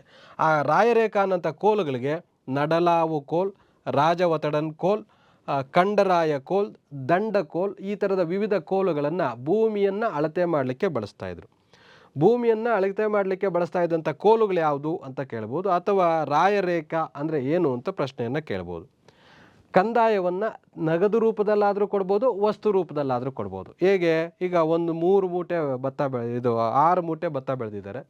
6ನೇ 1 ಭಾಗದ ಕಂದಾಯ ಅಂದರೆ 1 ಮೂಟೆ ಭತ್ತವನ್ನು ರಾಜನಿಗೆ ಕೊಡಬೇಕು. ರಾಜನಿಗೆ ಆ 1 ಮೂಟೆ ಭತ್ತವನ್ನಾದರೂ ಕೊಡ್ಬೋದು, ಅಥವಾ ಆ ಭತ್ತವನ್ನು ಅವರೇ ಉಳಿಸ್ಕೊಂಡು ಆ ಭತ್ತಕ್ಕೆ 100 ರೂಪಾಯಿ ದುಡ್ಡು ಅಂತಂದರೆ 100 ರೂಪಾಯಿ ದುಡ್ಡನ್ನು ಕಂದಾಯವನ್ನಾಗಿ ಪಾವತಿ ಮಾಡ್ಬೋದು. 2 ರೀತಿಯ ಅವಕಾಶ ವಿಜಯನಗರ ಕಾಲದಲ್ಲಿ ಇತ್ತು. ವಿಜಯನಗರ ಕಾಲದಲ್ಲಿ ವ್ಯಾಪಾರನೇ ತುಂಬ ಇಂಪಾರ್ಟೆನ್ಸ್ ಆಗಿದ್ದರಿಂದ 7 ದಿನಗಳ ಕಾಲ 7 ರೀತಿಯ ಸಂತೆಗಳು ನಡೀತಾ ಇತ್ತು. ಇದು ಪಯಸ್ ಅನ್ನೋಂಥವನು ಮಾಹಿತಿಯನ್ನು ಕೊಡ್ತಾನೆ. ವಿರೂಪಾಕ್ಷ ಅನ್ನೋಂಥದ್ದೊಂದು ಸಂತೆ, ಕೃಷ್ಣ, ಪಾನ್ ಸುಪಾರಿ, ವರದರಾಜಮ್ಮ, ಅಚ್ಯುತ, ವಿಠಲ, ಮಾಲ್ಯವಂತ, ಈ ರೀತಿ 7 ದಿನಗಳ 7 ಸಂತೆಗಳಿಗೆ ಇದ್ದಂಥ ಹೆಸರುಗಳಿವು. ಸೇನೆ ಹೇಗಿತ್ತು ಅಂತ ಈಗಾಗಲೇ ವಿದೇಶಿಗರು ನೀವು ಕೇಳಿದ್ರಿ. ಸೇನೆ ವಿಜಯನಗರ ಕಾಲದಲ್ಲಿ ತುಂಬ ಅದ್ಭುತವಾದಂಥ ಒಂದು ಸೇನೆ ಇತ್ತು ಅಂತ. ಅದರಲ್ಲಿ ಏನು ಬರುತ್ತೆ, ಅಶ್ವದಳ, ಗಜದಳ, ಒಂಟೆದಳ, ಕಾಲ್ದಳ, ಇವು ಪ್ರಮುಖವಾಗಿ ಬರುವಂಥ ವಿಜಯನಗರದ ಸೈನ್ಯದ ಒಂದಿದು. ಅದರಲ್ಲಿ ವಿಜಯನಗರ ಸೇನೆಯಲ್ಲಿ ತುಂಬ ಅಟ್ರಾಕ್ಟ್ ಆಗ್ತಾ ಇದ್ದದ್ದು ಯಾವುದು ಅಂದರೆ ಕುದುರೆಗಳು. ಇದನ್ನು ಅರೇಬಿಯಾದಿಂದ ಪೋರ್ಚುಗೀಸರು ತಂದು ವಿಜಯನಗರದ ಅರಸರಿಗೆ ಮಾರಾಟ ಮಾಡಲಾಗ್ತಾ ಇತ್ತು. ಇದ್ರ ಮುಖಾಂತರ ಯುದ್ಧ ಭೂಮಿಯಲ್ಲಿ ತುಂಬ ದೂರ ಓಡಲಿಕ್ಕೆ, ವೇಗವಾಗಿ ಓಡಲಿಕ್ಕೆ, ಲಾಂಗ್ ಟೈಮ್ ಸಸ್ಟೈನ್ ಆಗಲಿಕ್ಕೆ ಈ ಕುದುರೆಗಳು ಸಮರ್ಥವಾಗಿತ್ತು. ಅದರಿಂದಾಗಿ ವಿಜಯನಗರದ ಅರಸರು ಪುನಃ ಗೆಲ್ಲಲಿಕ್ಕೆ, ಪುನಃ ದಾಳಿಗಳಲ್ಲಿ ಯಶಸ್ವಿಯಾಗಲಿಕ್ಕೆ ಆ ಸೈನ್ಯ ಮುಖ್ಯ ಕಾರಣ ಆಗಿತ್ತು. ಅಬ್ದುಲ್ ರಜಾಕನ್ ಅಂತವನು 1 ಲಕ್ಷ ಸೈನ್ಯ ಇತ್ತು ಅಥವಾ 11 ಲಕ್ಷ ಯೋಧರಿದ್ರು ಅಂತ 2 ರೀತಿಯ ಸ್ಟೇಟ್ಮೆಂಟ್ ಕೊಡ್ತಾನೆ. ಬಟ್ ಅದು 1 ಲಕ್ಷ ಕರೆಕ್ಟ್ ಇದೆ. ಪಿರಂಗಿ ಪಡೆ ಆವಾಗ ಅಪರೂಪಕ್ಕೆ ಬಂದಿರುತ್ತೆ. ಬಟ್ ವಿಜಯನಗರದಲ್ಲಿ ಅಂಥ ದೊಡ್ಡ ಮಟ್ಟಕ್ಕೆ ಪಿರಂಗಿ ಪಡೆ ಇರಲಿಲ್ಲ. ಸುಮಾರಾಗಿ ಚಿಕ್ಕದಾಗಿ ಸಣ್ಣ ಪುಟ್ಟದ್ದು ಬಳಕೆ ಮಾಡ್ತಾಯಿದ್ರು. ವಿಜಯನಗರ ತಾಳಿಕೋಟೆ ಯುದ್ಧ ಆ ಸಂದರ್ಭದಲ್ಲಿ. ಮಹಾನವಮಿ ದಿಬ್ಬದ ಉತ್ಸವ ನವರಾತ್ರಿ ನಡೆಯುತ್ತಲ್ಲ, ಆವಾಗ ಈಗೇನು ನಮ್ಮ ಗಣರಾಜ್ಯೋತ್ಸವದ ರೀತಿ ಪೆರೇಡ್ ಮಾಡಿ ನಮ್ಮ ಎಲ್ಲ ಶಕ್ತಿ ಸಾಮರ್ಥ್ಯಗಳನ್ನು ಪ್ರದರ್ಶನ ಮಾಡ್ತಾಯಿದ್ರು. ನ್ಯಾಯ ಆಡಳಿತ, ರಾಜನೇ ಸರ್ವೋಚ್ಚ ಸುಪ್ರೀಂ ಕೋರ್ಟ್ ಇದ್ದಂಗೆ. ರಾಜ ಏನು ಹೇಳ್ತಾನೋ ಅದೇ ಫೈನಲ್ಲು. ಗ್ರಾಮಗಳಲ್ಲಿ ಗ್ರಾಮ ಪಂಚಾಯಿತಿಗಳು, ಪ್ರಾಂತ್ಯಗಳಲ್ಲಿ ಪ್ರಾಂತ್ಯಾಧಿಕಾರಿಗಳು, ಜಿಲ್ಲೆಗಳಲ್ಲಿ ಆ ಜಿಲ್ಲಾ ಅಧಿಕಾರಿಗಳು ನ್ಯಾಯ ತೀರ್ಮಾನವನ್ನು ಮಾಡ್ತಾಯಿದ್ರು. ಬಟ್ ಇವರ ಸರ್ಕಾರದ ಧ್ಯೇಯ ಏನಾಗಿತ್ತು ಅಂದರೆ ದುಷ್ಟ ನಿಗ್ರಹ ಶಿಷ್ಟ ರಕ್ಷಣೆ ಮಾಡೋಂಥದ್ದಾಗಿತ್ತು. ಅದು ಕಂಪಲ್ಸರಿ ಮಾಡ್ತಾಯಿದ್ರು. ಯಾರೇ ತಪ್ಪುಗಳು ಮಾಡಿದ್ರು ಕಠಿಣವಾದಂಥ ಶಿಕ್ಷೆಗಳನ್ನು ವಿಧಿಸ್ತಾಯಿದ್ರು. ಆ ರೀತಿಯ ಶಿಕ್ಷೆಗಳಲ್ಲಿ ಆಸ್ತಿಯನ್ನು ಮುಟ್ಟುಗೋಲು ಹಾಕಿಕೊಳ್ಳುವಂಥದ್ದು, ಅಗ್ನಿ ಪ್ರವೇಶ, ದಿವ್ಯ, ದಂಡ, ಮರಣದಂಡನೆ, ಈ ಥರದ ಪನಿಷ್ಮೆಂಟ್ಸನ್ನು ವಿಜಯನಗರದ ಅರಸರು ನೀಡ್ತಾ ಇದ್ದರು. ಆಗ ಏನೇನಿತ್ತು ಪ್ರಮುಖವಾದಂಥ ತಪ್ಪುಗಳು ಅಂದರೆ ಕಳ್ಳತನ ಮಾಡೋಂಥದ್ದು, ಮಾನಭಂಗ, ಒಳಸಂಚುಗಳನ್ನು ಮಾಡೋಂಥದ್ದು, ಇಂಥವುಗಳಿಗೆ ಮರಣದಂಡನೆಯನ್ನೇ ವಿಧಿಸ್ತಾ ಇದ್ದರು.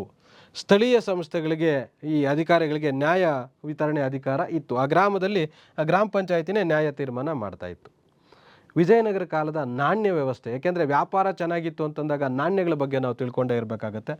ಇವರ ಕಾಲದಲ್ಲಿ ಚಿನ್ನದ ನಾಣ್ಯಗಳು ಹೆಚ್ಚಾಗಿ ಚಲಾವಣೆಯಲ್ಲಿತ್ತು. ಅದಕ್ಕೆ ಗದ್ಯಾಣ, ಪಗೋಡ, ವರಾಹಾನ್ ಅಂತ ಬೇರೆ ಬೇರೆ ಹೆಸರುಗಳಿಂದ ಕರೀತಾ ಇದ್ರು. ಈ ಮೂರೂ ಸಹ ಚಿನ್ನದ ನಾಣ್ಯಗಳು. ಹಾಗಾದರೆ ಬೆಳ್ಳಿ ನಾಣ್ಯ ಇರಲಿಲ್ವಾ? ಇತ್ತು. ಅದಕ್ಕೇನಂತ ಕರೆಯೋರು? ತಾರ ಅಂತ. ತಾಮ್ರದ ನಾಣ್ಯ ಇರಲಿಲ್ವಾ? ಅದು ಇತ್ತು. ತಾಮ್ರದ ನಾಣ್ಯಕ್ಕೆ ಇವರ ಕಾಲದಲ್ಲಿ ಪಣ ಅಂತ ಕರೀತಾ ಇದ್ರು. ವಿಜಯನಗರ ಕಾಲದಲ್ಲಿ ಪೋರ್ಚುಗೀಸರದು ಒಂದು ಚಿನ್ನದ ನಾಣ್ಯ ಚಲಾವಣೆಯಲ್ಲಿತ್ತು. ಅದನ್ನು ಪೆಸೋಡ್ ಅಂತ ಕರೀತಾ ಇದ್ರು. ಚಿನ್ನದ ನಾಣ್ಯ ಈಗಾದರೆ ನಮ್ಮದು ರೂಪಾಯಿ ಇಂಗ್ಲೆಂಡಲ್ಲಿ ಹೋಗೋದಿಲ್ಲ, ಇಂಗ್ಲೆಂಡಲ್ಲಿರುವಂಥ ಪೌಂಡು ನಮ್ಮ ಭಾರತದಲ್ಲಿ ಚಲಾವಣೆಯಲ್ಲಾಗೋದಿಲ್ಲ. ಆದರೆ ಇಲ್ಲಿ ನೋಡಿ, ಇಂಟರ್ನ್ಯಾಷನಲ್ ವ್ಯಾಪಾರ ಇತ್ತು ಅನ್ನೋದು, ಅದಕ್ಕೆ ಚಿನ್ನದ ಗೋಲ್ಡ್ ಕಾಯಿನು ಯಾವ ದೇಶದಲ್ಲೋದ್ರೂ ಅದಕ್ಕೆ ಸೇಮ್ ಮರ್ಯಾದೆ ಇರುತ್ತಲ್ವ. ಅದರಿಂದಾಗಿ ಆ ಚಿನ್ನದ ನಾಣ್ಯಗಳು ಇಲ್ಲಿ ವ್ಯಾಪಾರಕ್ಕೆ ಹೆಚ್ಚಾಗಿ ಬಳಕೆಯಲ್ಲಿ ಇತ್ತು. ವಿದೇಶಿ ನಾಣ್ಯಗಳು ಇಲ್ಲಿ ಹೆಚ್ಚಾಗಿ ಸಿಕ್ಕಿರೋದ್ರಿಂದ ಅರ್ಥ ಏನಂದರೆ ವಿದೇಶಿ ವ್ಯಾಪಾರ ಇತ್ತು ಅಂತ. ಹೆಚ್ಚು ಚಿನ್ನದ ನಾಣ್ಯಗಳು ಸಿಕ್ಕಿರೋದ್ರಿಂದ ಅರ್ಥ ಏನಂದರೆ ವ್ಯಾಪಾರ ಹೆಚ್ಚಾಗಿತ್ತು, ವ್ಯಾಪಾರ ಶ್ರೀಮಂತವಾಗಿತ್ತು, ರಾಜ್ಯವೂ ಶ್ರೀಮಂತವಾಗಿತ್ತು ಅಂತ. ಬೈ ಚಾನ್ಸ್ ತಾಮ್ರದ ನಾಣ್ಯಗಳು ಜಾಸ್ತಿ ಇತ್ತು ಆ ರಾಜ್ಯದ್ದು, ಆ ರಾಜ್ಯ ಬರೀ ಆ ರಾಜ ತಾಮ್ರದ ನಾಣ್ಯಗಳನ್ನು ಹೆಚ್ಚಿಗೆ ಹೊರಡಿಸಿದ್ದಾನೆ ಅಂದರೆ ಆ ರಾಜ್ಯ ಶ್ರೀಮಂತವಾಗಿರಲಿಲ್ಲ, ಬಡತನದಿಂದ ಕೂಡಿತ್ತು ಅಂತ ನಾಣ್ಯಗಳ ಆಧಾರದ ಮೇಲೆ ನಾವು ಜಡ್ಜ್ ಮಾಡಬಹುದು. ಬೆಳ್ಳಿ ನಾಣ್ಯ ಇತ್ತು ಅಂದರೆ ಶ್ರೀಮಂತನೂ ಅಲ್ಲ ಬಡವನೂ ಅಲ್ಲ ಅನ್ನೋಂಥದ್ದು ಪ್ರಿಡಿಕ್ಟ್ ಮಾಡ್ಬೋದು. ಮಧ್ಯಕಾಲೀನ ಭಾರತದಲ್ಲಿ ವಿಜಯನಗರದ ಅರಸರು ಕಾಯಿನ್ಸ್ ಮೇಲೆ, ನೀವು ಬಹುಮನಿ ಸುಲ್ತಾನರು ಮತ್ತು ಯಾರು ಮೊಘಲರು, ಡೆಲ್ಲಿ ಸುಲ್ತಾನ್ಸು ಕಾಯಿನ್ಸ್ ನೋಡಿದ್ರೆ ಅದರಲ್ಲಿ ಕುರಾನಿನ ಶ್ಲೋಕಗಳನ್ನಷ್ಟೇ ನಾಣ್ಯದ ಮೇಲೆ ಹಾಕಿರ್ತಾರೆ, ಇನ್ನೇನು ಇರೋದಿಲ್ಲ ನಾಣ್ಯಗಳ ಮೇಲೆ. ಆದರೆ ಹಿಂದೂ ಧರ್ಮದ ರಾಜರ ಒಂದು ಇದರಲ್ಲಾದರೆ ರಾಜನ ಮುಖಚಿತ್ರ ಇರುತ್ತೆ, ರಾಜನಿಗೆ ಇಷ್ಟವಾದಂಥ ಪ್ರಾಣಿ, ರಾಜನಿಗೆ ಯಜ್ಞ ಮಾಡಿರೋಂಥದ್ದು, ರಾಜನಿಗಿರುವಂಥ ಬಿರುದುಗಳು, ಈ ಥರದನ್ನು ಹಾಕ್ತಾರೆ. ಅದೇ ರೀತಿ ನೋಡಿ, ಹನುಮ, ಗರುಡ, ಉಮಾಮಹೇಶ್ವರ, ತಿರುಪತಿ ವೆಂಕಟೇಶ್ವರ, ಇಂಥ ಚಿತ್ರಗಳನ್ನು ಆ ನಾಣ್ಯಗಳ ಮೇಲೆ ಹಾಕಿಸ್ತಾ ಇದ್ರು, ಆ ದೇವರಿಗೆ ಕೃತಜ್ಞತೆ ಸೂಚಿಸುವ ಸಲುವಾಗಿ. ಇದೇನು ತಿಳಿಸುತ್ತೆ? ಯಾವ ರಾಜವಂಶದವರು ಶೈವರೋ, ವೈಷ್ಣವರೋ, ಜೈನರೋ ಯಾವುದಕ್ಕೆ ಪ್ರಿಫರೆನ್ಸ್ ಕೊಡ್ತಾ ಇದ್ರು, ಆ ರಾಜ ಯಾವ ದೇವರನ್ನು ಹೆಚ್ಚಿಗೆ ಇಷ್ಟಪಡ್ತಾ ಇದ್ದ ಅನ್ನೋಂಥ ಧಾರ್ಮಿಕ ವಿಚಾರಗಳು ನಮಗೆ ನಾಣ್ಯಗಳ ಮುಖಾಂತರ ತಿಳಿದು ಬರುತ್ತೆ. ನಾಣ್ಯಗಳಲ್ಲಿ ಏನೇನೇನು ತಿಳಿಯುತ್ತೆ? ಅಭಿರುಚಿ ಏನಿತ್ತು, ರಾಜನಿಗೆ ಇಷ್ಟವಾದಂಥ ಪ್ರಾಣಿ ಯಾವುದಾಗಿತ್ತು, ರಾಜನಿಗೆ ಇಷ್ಟವಾದಂಥ ಬಿರುದು ಯಾವುದಾಗಿತ್ತು, ಹೌದು ಗೊತ್ತಾಗುತ್ತೆ. ಲೋಹಗಳು ಏನು, ಆ ಕಾಲಕ್ಕೆ ಯಾವ ಲೋಹ ಬಳಸ್ತಾ ಇದ್ರು, ಆ ಲೋಹ ತಂತ್ರಜ್ಞಾನ ಎಷ್ಟು ಅದ್ಭುತವಾಗಿತ್ತು ಅಂತ, ಯಾವ ಭಾಷೆಯನ್ನು ಬಳಕೆ ಮಾಡ್ತಾ ಇದ್ರು ಅಂತ, ಅಲ್ಲಿ ರಾಜನ ಬಿರುದುಗಳನ್ನು ನಾಣ್ಯಗಳ ಮೇಲೆ ಹಾಕ್ತಾ ಇದ್ರಲ್ಲ, ಅದು ಯಾವ ಭಾಷೆ, ಯಾವ ಲಿಪಿ ಅನ್ನೋಂಥದ್ದು, ಆ ರಾಜರು ಯಾವ ಭಾಷೆ ಬಳಸ್ತಾ ಇದ್ರು ಅನ್ನೋಂಥದ್ದು ತಿಳಿಲಿಕ್ಕೆ ನಮ್ಗೆ ಅನುಕೂಲ ಆಗುತ್ತೆ. ಅದ್ರ ಮೇಲೆ ಯಾವ ದಿನಾಂಕದಂದು ಇದು ಮುದ್ರಣ ಆಗಿದೆ, ಇದರ ಮೇಲೆ ನಂಬರ್ ಇದೇನು, 1 ಪಣ, 2 ಪಣ, 5 ಪಣ ಅಂತ ಇದೆ ಅಂದರೆ ಅಂಕಿ ಸಂಖ್ಯೆಗಳನ್ನು ಅವ್ರು ಬಳಸ್ತಾ ಇದ್ರು ಅನ್ನೋಂಥದ್ದು ನಾಣ್ಯಗಳ ಮುಖಾಂತರ ನಾವು ತಿಳಿದುಕೊಳ್ಳಬಹುದು. ಈಗ ವಿಜಯನಗರದ ಶಾಸನಗಳ ಬಗ್ಗೆ ತಿಳ್ಕೊಳ್ಳೋಣ. ವೆರಿ ಇಂಪಾರ್ಟೆಂಟು ವಿಜಯನಗರದ ಶಾಸನಗಳು. ಏನು ತಿಳಿಸುತ್ತೆ ಇದು? ಆ ವಿಜಯನಗರದ ಅರಸರ ವಂಶಾವಳಿಯನ್ನು ತಿಳಿಸುತ್ತೆ. ಅವ್ರು ಯಾವ್ಯಾವ ವರ್ಷ ಡೇಟು ಹಿಸ್ಟ್ರಿಗಳನ್ನು ತಿಳ್ಕೊಬೋದು.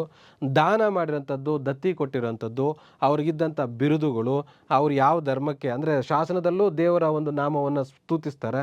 ಹಾಗಾದಾಗ ಓಂ ನಮಃ ಶಿವಾಯ ಅಂತ ಆರಂಭ ಮಾಡಿದ್ರೆ ಶಾಸನ, ಅವರು ಶಿವನ ಆರಾಧಕರು. ಓಂ ನಮೋ ನಾರಾಯಣಾಯ ಅಂತ ಶುರು ಮಾಡಿದ್ರೆ ಅವರು ಏನು ವಿಷ್ಣುವಿನ ಆರಾಧಕರು. ಈ ಥರದ್ದು ನಾವು ತಿಳ್ಕೊಬೋದು. ಆಡಳಿತ ಹೇಗಿತ್ತು, ತೆರಿಗೆಗಳು ಹೇಗಿತ್ತು, ಯುದ್ಧಗಳು ಹೇಗೆ ನಡೀತಾ ಇತ್ತು, ಯುದ್ಧ ನಂತರ ಏನೇನಾಗ್ತಾ ಇತ್ತು, ಈ ವಿಚಾರಗಳನ್ನು ಈ ಶಾಸನಗಳ ಮುಖಾಂತರ ನಾವು ತಿಳ್ಕೊಳ್ಳಬಹುದು. ಈಗ ಉದಾಹರಣೆಗೆ ನೋಡಿ, ಇಲ್ಲಿ ಶ್ರೀಕೃಷ್ಣ ದೇವರಾಯ ಅಂತ ಇದೆ ನೋಡಿ, ಇದು ಶಾಸನ ನೋಡಿ. ಇದು ಅಕ್ಷರಗಳು ಎಷ್ಟು ಚೆನ್ನಾಗಿ ಕಾಣ್ತದೆ. ಇದು ಯಾವ ಲಿಪಿಯಲ್ಲಿದೆ? ಇದು ಕನ್ನಡ ಲಿಪಿಯಲ್ಲಿದೆ. ಕನ್ನಡ ಲಿಪಿ ಆವಾಗ ಹಿಂಗೆ ಬಳಸ್ತಾ ಇದ್ರು. ಆನಂತರ ಈ ಕಲ್ಲು ಮೇಲೆ ಕೆತ್ತನೆ ಮಾಡುವಾಗ ಒಂದೊಂದು ಪೀಸ್ ಜಾಸ್ತಿ ಆಗಿ ಹೋಗಿ ಏನಾಗುತ್ತೆ, ಅಕ್ಷರಗಳು ಬದಲಾಗ್ತಾ ಬಂದಿದ್ದಾವೆ ಇವತ್ತಿನ ತನಕ.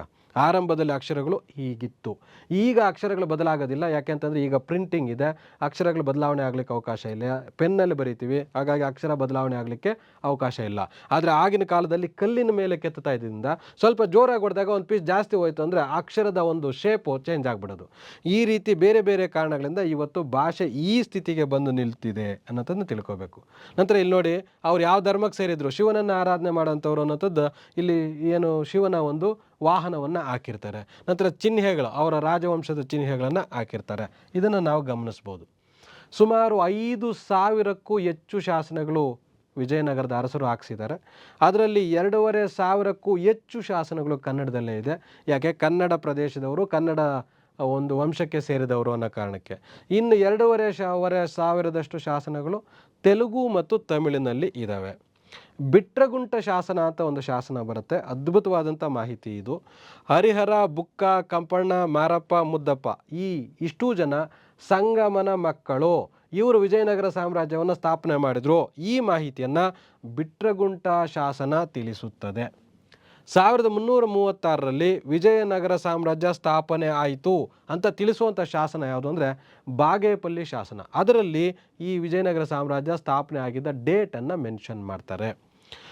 ಇವುಗಳನ್ನು ಪ್ರಶ್ನೆ ಕೇಳ್ಬೋದು. ಸಂಗಮನ ಮಕ್ಕಳು ಇದುವರೆಗೆ ಕೇಳಿಲ್ಲ, ಇದನ್ನು ಕೇಳ್ತಾರಾ ಅಂತ ಯೋಚನೆ ಮಾಡಬೇಡಿ. ಯಾಕೆಂದರೆ ಮುಖ್ಯನೋ ಅಲ್ವೋ ಅಂತ ನೀವು ಯೋಚನೆ ಮಾಡಿ. ಯಾಕೆಂದರೆ ಇದು ಡಾಕ್ಯುಮೆಂಟ್, ಹಿಸ್ಟ್ರಿ ಅಂದರೆ ಆಧಾರಗಳು ತಾನೇ ಇಂಪಾರ್ಟೆಂಟು. ಕೇಳಿಲ್ಲ, ಅಪರೂಪಕ್ಕೆ ಇದನ್ನು ಕೇಳಿದರೆ ನೀವು 100% ಆನ್ಸರ್ ಮಾಡ್ತೀರಿ, ಬೇರೆಯವ್ರು ಆನ್ಸರ್ ಮಾಡಲಿಕ್ಕೆ ಸಾಧ್ಯ ಇಲ್ಲ. ನಿಮ್ಮ ಫ್ರೆಂಡ್ಸನ್ನು ಕ್ರಾಸ್ ಚೆಕ್ ಮಾಡಿ ಕೇಳಿ ನೋಡಿ ಎಷ್ಟು ಜನಕ್ಕೆ ಈ ಮಾಹಿತಿ ಗೊತ್ತಿದೆ ಅಂತ. ಅಲ್ಲಿಗೆ ನೀವು ಈ ವಿಡಿಯೋ ನೋಡಿದ್ರೆ ಈ ಮಾಹಿತಿ ತಿಳ್ಕೊಂಡಿದ್ರಿ ಅಂದರೆ ಅವ್ರಿಗಿಂತ 4 ಹೆಜ್ಜೆ ಮುಂದೆ ಇದ್ದೀರಿ ಅಂತ ನೀವು ಅರ್ಥ. ಹೀಗೆ ಕಂಪೇರ್ ಮಾಡ್ಕೊಂಡು ನಮ್ಮ ಪಕ್ಕದಲ್ಲಿರೋಂಥವ್ರೆ ನಮ್ಮ ಕಾಂಪಿಟೇಟರ್ಸು, ಅವ್ರಿಗಿಂತ ನಾನು ಎಷ್ಟು ಮಾಹಿತಿ ಹೆಚ್ಚಿಗೆ ತಿಳ್ಕೊಂಡಿದ್ದೀನಿ, ವಿಶೇಷ ಮಾಹಿತಿ ತಿಳ್ಕೊಂಡಿದ್ದೀನಿ ಅನ್ನೋಂಥದ್ದು ಇಂಪಾರ್ಟೆಂಟ್ ಆಗುತ್ತೆ. ಅವರು ಅದೇ ಪುಸ್ತಕ ಓದ್ತಾರೆ, ನೀನು ಅದೇ ಪುಸ್ತಕ ಓದ್ತೀಯ, ನಿನಗೂ ಅವ್ರಿಗಿಬ್ರಿಗೂ ಸೇಮ್ ಗೊತ್ತಿದ್ರೆ ಇಬ್ರಿಗೂ ಹೆಂಗೆ ಜಾಬ್ ಕೊಡೋಕ್ಕಾಗುತ್ತೆ? ಯಾರೋ ಒಬ್ರಿಗೆ ತಾನೇ ಅಲ್ಲಿ ಕೊಡೋಕ್ಕಾಗೋದು. ಅದಕ್ಕೆ ಈ ಥರದ ವಿಶೇಷ ಮಾಹಿತಿಗಳನ್ನು ತಿಳ್ಕೊಳ್ಬೇಕು. ಶ್ರವಣಬೆಳಗೊಳದಲ್ಲಿ ಒಂದು ಶಾಸನ ಇದೆ. ಅದು ವಿಜಯನಗರ ಕಾಲದಲ್ಲಿ ವೈಷ್ಣವರಿಗೆ ಮತ್ತು ಜೈನರಿಗೆ ಘರ್ಷಣೆ ನಡೀತು, ಅನಂತರ ಅದನ್ನು ಪರಿಹರಿಸಲಾಯಿತು ಅನ್ನೋಂಥ ಮಾಹಿತಿ ಈ ಶ್ರವಣಬೆಳಗೊಳದ ಶಾಸನ ಹೇಳುತ್ತೆ. ವಿಜಯನಗರ ಕಾಲದಲ್ಲಿದ್ದಂಥ ಧಾರ್ಮಿಕ ಸಂಘರ್ಷದ ಕುರಿತು ಮಾಹಿತಿ ನೀಡುವಂಥ ಶಾಸನ ಯಾವುದು? ಶ್ರವಣಬೆಳಗೊಳ ಶಾಸನ. ಕೃಷ್ಣದೇವರಾಯನದು ಒಂದು ಕೊಂಡವೀಡು ಶಾಸನ ಅಂತ ಇದೆ. ಆ ಶಾಸನದ ಪ್ರಕಾರ 51 ರೀತಿಯ ತೆರಿಗೆಗಳನ್ನು ವಿಧಿಸ್ತಾ ಇದ್ರು ಅನ್ನೋಂಥ ಮಾಹಿತಿಯನ್ನು ಆ ಶಾಸನ ನೀಡುತ್ತೆ. ಸಿದ್ದಾಯ ಅಂದರೆ ನಗದು ರೂಪದಲ್ಲಿ ತೆರಿಗೆ ವಸೂಲಿ ಮಾಡೋಂಥದ್ದಕ್ಕೆ ಸಿದ್ದಾಯ ಅಂತ ಕರೀತಾರೆ. ಆಗಲೇ ಹೇಳಿದೆ ನಾನು, ವಸ್ತು ರೂಪದಲ್ಲಾದರೆ ಬೇರೆ ಹೆಸರು, ನಗದು ರೂಪದಲ್ಲಿ ಕೊಟ್ಟರೆ ಅದನ್ನು ಸಿದ್ದಾಯ ಅಂತ. ಜೊತೆಗೆ ಕ್ಷಾಮ ಬಂದಾಗ, ಬರಗಾಲ ಬಂದಂಥ ಸಂದರ್ಭದಲ್ಲಿ ಅಥವಾ ಪ್ರವಾಹಗಳು ಬಂದಂಥ ಸಂದರ್ಭದಲ್ಲಿ ವಿಜಯನಗರದ ರಾಜರು ತಮ್ಮ ಪ್ರಜೆಗಳಿಗೆ ಕಂದಾಯದಲ್ಲಿ ರಿಯಾಯಿತಿಯನ್ನು ಕೊಡುವಂಥ ಪದ್ಧತಿ ಇತ್ತು. ತಂಜಾವೂರು ಜಿಲ್ಲೆಯಲ್ಲಿ ಒಂದು ಶಾಸನ ಸಿಕ್ಕಿದೆ. ಅದು 2ನೇ ದೇವರಾಯನ ಶಾಸನ. ಅದರಲ್ಲಿ ಲಕ್ಕಣ್ಣ ದಂಡೇಶನನ್ನು ದಕ್ಷಿಣ ಸಮುದ್ರಾಧಿಪತಿ ಅನ್ನೋಂಥ ಬಿರುದಿನೊಂದಿಗೆ ಕರೆಯಲಾಗಿದೆ. 1434ರಲ್ಲಿ 2ನೇ ದೇವರಾಯನ ಶ್ರೀರಂಗಂ ತಮಿಳು ಶಾಸನ ಸಂಗಮ್ ಸಂತತಿಯ ಬಗ್ಗೆ, ಅವರ ತೆರಿಗೆಗಳ ಬಗ್ಗೆ ಮಾಹಿತಿ ನೀಡುತ್ತೆ. ನೋಡಿ, ಇಲ್ಲಿ ಶ್ರೀರಂಗಂ ಅಂತ ಬರ್ತಾ ಇದೆ, ಇಲ್ಲಿ ತಂಜಾವೂರು ಅಂತ ಬರ್ತಾ ಇದೆ. ಇಲ್ಲಿ ಏನು ಪ್ರಶ್ನೆ ಕೇಳ್ಬೋದು ಗೊತ್ತಾ? ತಂಜಾವೂರಿನಲ್ಲಿ ವಿಜಯನಗರದ ಅರಸರ ಶಾಸನ ಸಿಕ್ಕಿದೆ, ಶ್ರೀರಂಗಮ್ಮಲ್ಲಿ ವಿಜಯನಗರದ ಶಾಸನ ಸಿಕ್ಕಿದೆ, ಆಂಧ್ರದ ಕೊಂಡವೀಡಿನಲ್ಲಿ ವಿಜಯನಗರದ ಶಾಸನ ಸಿಕ್ಕಿದೆ. ಇದು ಏನನ್ನು ಸೂಚಿಸುತ್ತದೆ? ಅಷ್ಟೂ ಪ್ರದೇಶಗಳು ವಿಜಯನಗರದ ಆಳ್ವಿಕೆಗೆ ಒಳಪಟ್ಟಿತ್ತು ಅನ್ನೋಂಥದ್ದನ್ನು ಸೂಚಿಸುತ್ತೆ. ಹಂಪಿಯ ಬಳಿ ಸಿಂಗನಾಯಕನಹಳ್ಳಿ ಬಳಿ ಒಂದು ಬಂಡೆ ಶಾಸನ ಇದೆ. ಅದು ಕೃಷ್ಣದೇವರಾಯನು ಪಟ್ಟಾಭಿಷೇಕಕ್ಕೆ ಬಂದಿದ್ದು 1510 ಜನವರಿ 24 ಅನ್ನೋಂಥ ಒಂದು ಮಾಹಿತಿಯನ್ನು ಕೊಡುತ್ತೆ. ಅದು ನಮ್ಮ ಈ ಪುಸ್ತಕಗಳಲ್ಲಿ ಗಮನಿಸಿದಾಗ ಕೃಷ್ಣದೇವರಾಯ ಅಧಿಕಾರಕ್ಕೆ ಬಂದಿದ್ದು 1509 ಅಂತ ಹೇಳಲಾಗುತ್ತೆ. 1513ರಂದು ಕೃಷ್ಣದೇವರಾಯನು ಹಂಪಿಯಲ್ಲಿ ಒಂದು ಶಾಸನವನ್ನು ಹೊರಡಿಸಿದ್ದಾನೆ. ಆ ಶಾಸನದಲ್ಲಿ ಆತ ಸಿಂಹಾಸನಕ್ಕೆ ಬಂದಂಥ ಖುಷಿಯಲ್ಲಿ ದಾನ ಧರ್ಮಗಳನ್ನು ಮಾಡಿರುವಂಥದ್ದು, ಪೂರ್ವದ ರಾಜರು ಅಂದರೆ ಗಜಪತಿಗಳು, ಒರಿಸ್ಸಾದ ಗಜಪತಿಗಳ ಜೊತೆ ಯಾವ ರೀತಿ ಸಂಬಂಧಗಳಿತ್ತು, ನಂತರ ವಿಜಯನಗರದಲ್ಲಿ ಏನು ಕೃಷ್ಣದೇವರಾಯ ಬಾಲಕೃಷ್ಣನನ್ನು ಉದಯಗಿರಿಯಿಂದ ತಂದು ಹೇಗೆ ಕೃಷ್ಣನ ಒಂದು ದೇವಾಲಯದಲ್ಲಿ ಪ್ರತಿಷ್ಠಾಪನೆ ಮಾಡಿದ, ಇಷ್ಟು ವಿಚಾರಗಳನ್ನು ಈ ಹಂಪಿ ಶಾಸನ ಕೃಷ್ಣದೇವರಾಯನ ಬಗ್ಗೆ ತಿಳಿಸುತ್ತೆ. ಇವು ಶಾಸನಗಳ ಬಗ್ಗೆ ಪ್ರಮುಖವಾದಂಥ ಮಾಹಿತಿ.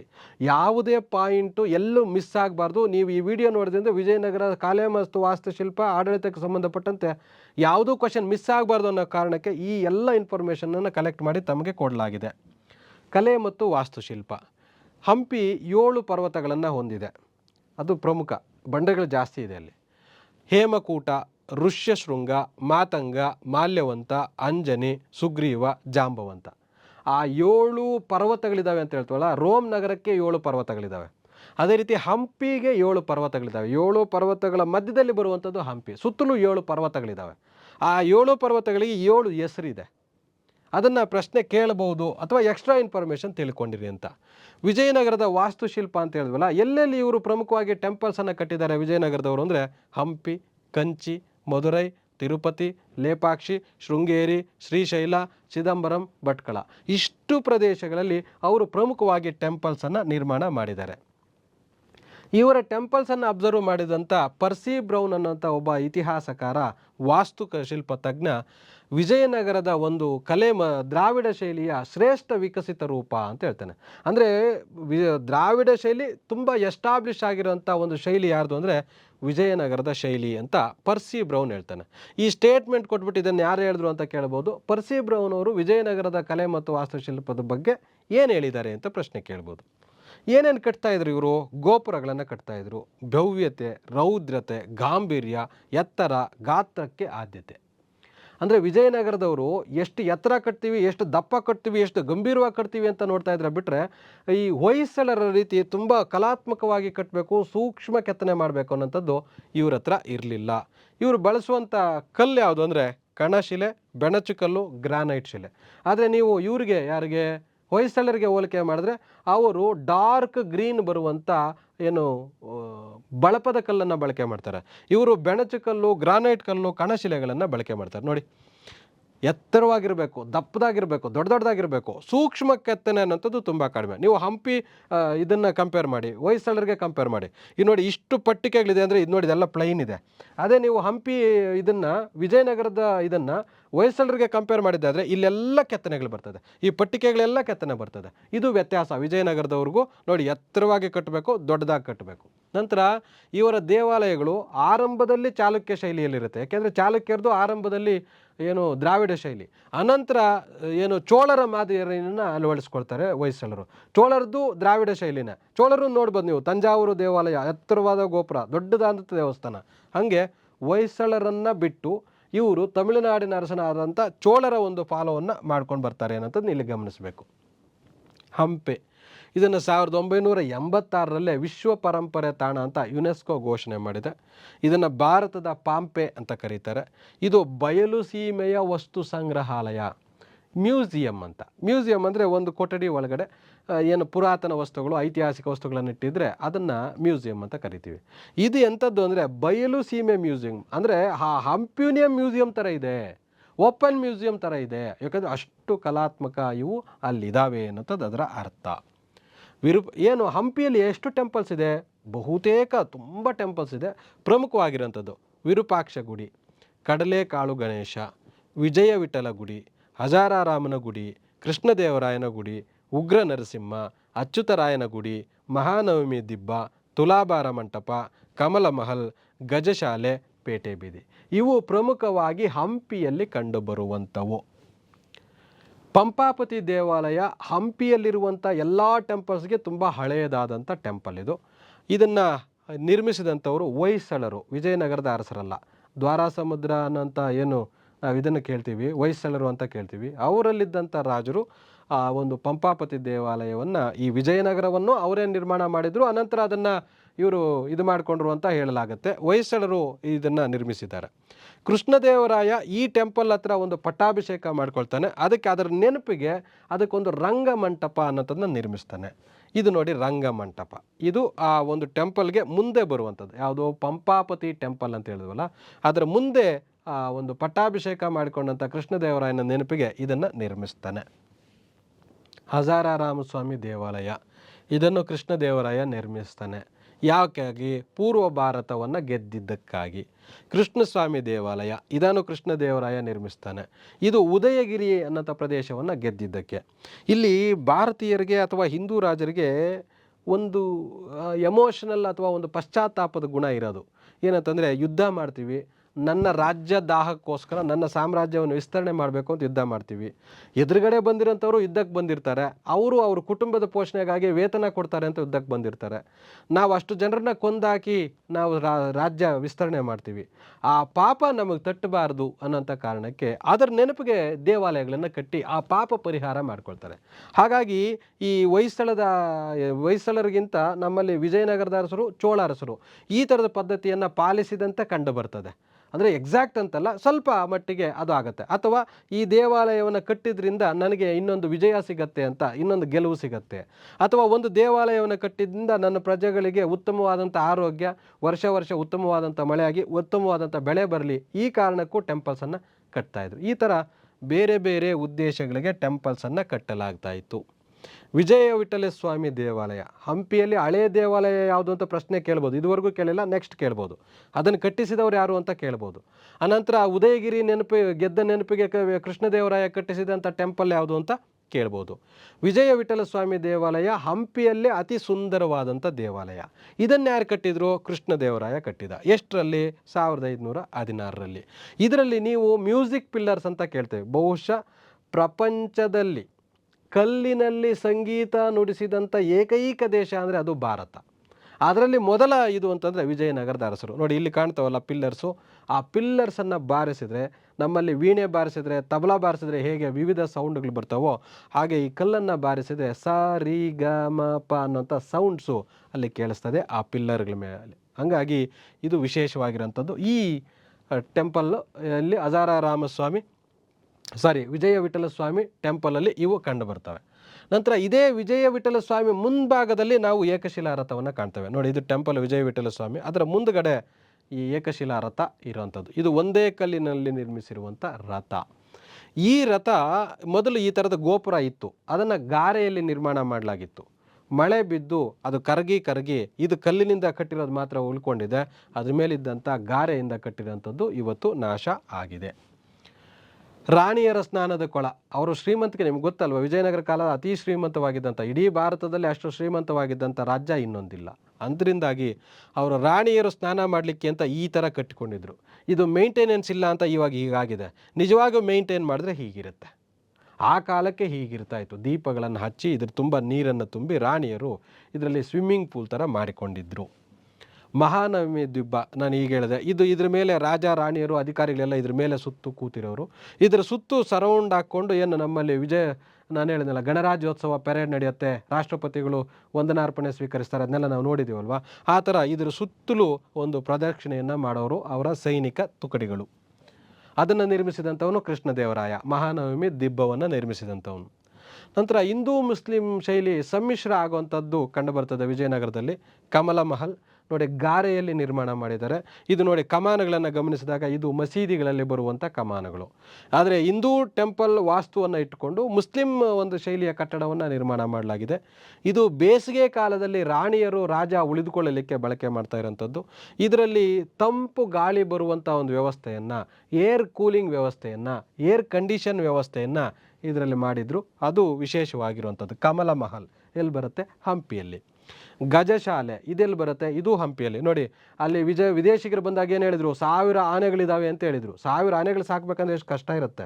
ನಂತರ ಸಾಕೋದಷ್ಟೇ ಅಲ್ಲ, ನೋಡಿ ಅವುಗಳು ಪ್ರತಿಯೊಂದು ಆನೆಗೂ ಒಂದೊಂದು ಆನೆ ಕಟ್ಟಾಕಲಿಕ್ಕೆ ಒಂದೊಂದು ಇದನ್ನು ಕಟ್ಟಿದ್ದಾರೆ. ಇವು ಪಟ್ಟದ ಆನೆಗಳು ಅಂತ, ದಸರಾ ಮೆರವಣಿಗೆ ಮಾಡೋಂಥವು ಅಥವಾ ತುಂಬ ಬಲಿಷ್ಠವಾದಂಥ ಆನೆಗಳು, ಅಂಥ ಆನೆಗಳಿಗೆ ಇವುಗಳನ್ನು ನಿರ್ಮಾಣ ಮಾಡಿ ಇಟ್ಟಿದ್ದಾರೆ.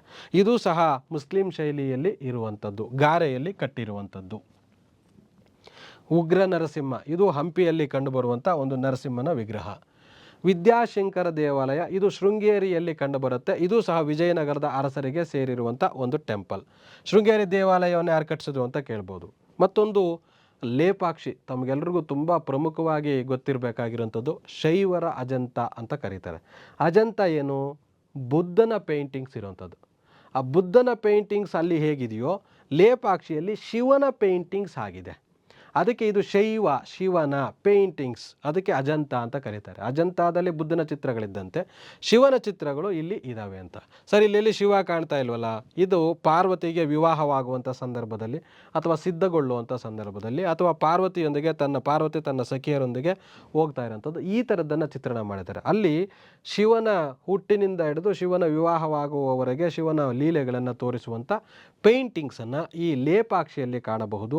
ವಿಜಯನಗರದ ಅರಸರು ಪೇಂಟಿಂಗ್ಸ್ಗೂ ಸಹ ಪ್ರಾಮುಖ್ಯತೆಯನ್ನು ಕೊಟ್ಟಿದ್ದರು, ಅದು ಲೇಪಾಕ್ಷಿಯಲ್ಲಿ. ನಂತರ ವಿಜಯನಗರದ ಅರಸರು ಯಕ್ಷಗಾನಕ್ಕೂ ತುಂಬ ಪ್ರಾಮುಖ್ಯತೆಯನ್ನು ಕೊಟ್ಟಿದ್ದರು. ವಿಜಯನಗರದ ಪ್ರಮುಖ ಕಲೆಗಳಲ್ಲಿ ಯಕ್ಷಗಾನವೂ ಒಂದು. ಅದೇ ರೀತಿ ವಿಜಯನಗರದ ಅರಸರಲ್ಲಿ ದಾಸ ಸಾಹಿತ್ಯಕ್ಕೂ, ದಾಸ ಸಂಗೀತ, ದಾಸರ ಹಾಡುಗಳಿಗೂ, ಜೊತೆಗೆ ಕರ್ನಾಟಕ ಸಂಗೀತ, ಇವೆಲ್ಲದಕ್ಕೂ ಪ್ರಾಮುಖ್ಯತೆಯನ್ನು ಕೊಡಲಾಗಿತ್ತು ವಿಜಯನಗರದ ಅರಸರು. ಸ್ಪರ್ಧಾರ್ಥಿಗಳ ಇದುವರೆಗೆ ನನಗನಿಸಿದ ಮಟ್ಟಕ್ಕೆ, ನನಗೆ ಅರ್ಥೈಸಿಕೊಂಡಂಥ ಮಟ್ಟಕ್ಕೆ ತಮಗೆ ಅರ್ಥೈಸುವಂಥ ಪ್ರಯತ್ನವನ್ನು ಮಾಡಿದ್ದೇನೆ. ಬಹುಶಃ ಇದರ ಸದುಪಯೋಗ ಪಡೆದುಕೊಳ್ತೀರಿ ಅಂತ ಭಾವಿಸ್ತೇನೆ. ಧನ್ಯವಾದಗಳು. ಮುಂದೆ ಬಹುಮನಿ ಸುಲ್ತಾನರ ವಿಡಿಯೋದೊಂದಿಗೆ ಮತ್ತೆ ತಮ್ಮನ್ನು ಭೇಟಿ ಮಾಡಲಿದ್ದೇನೆ.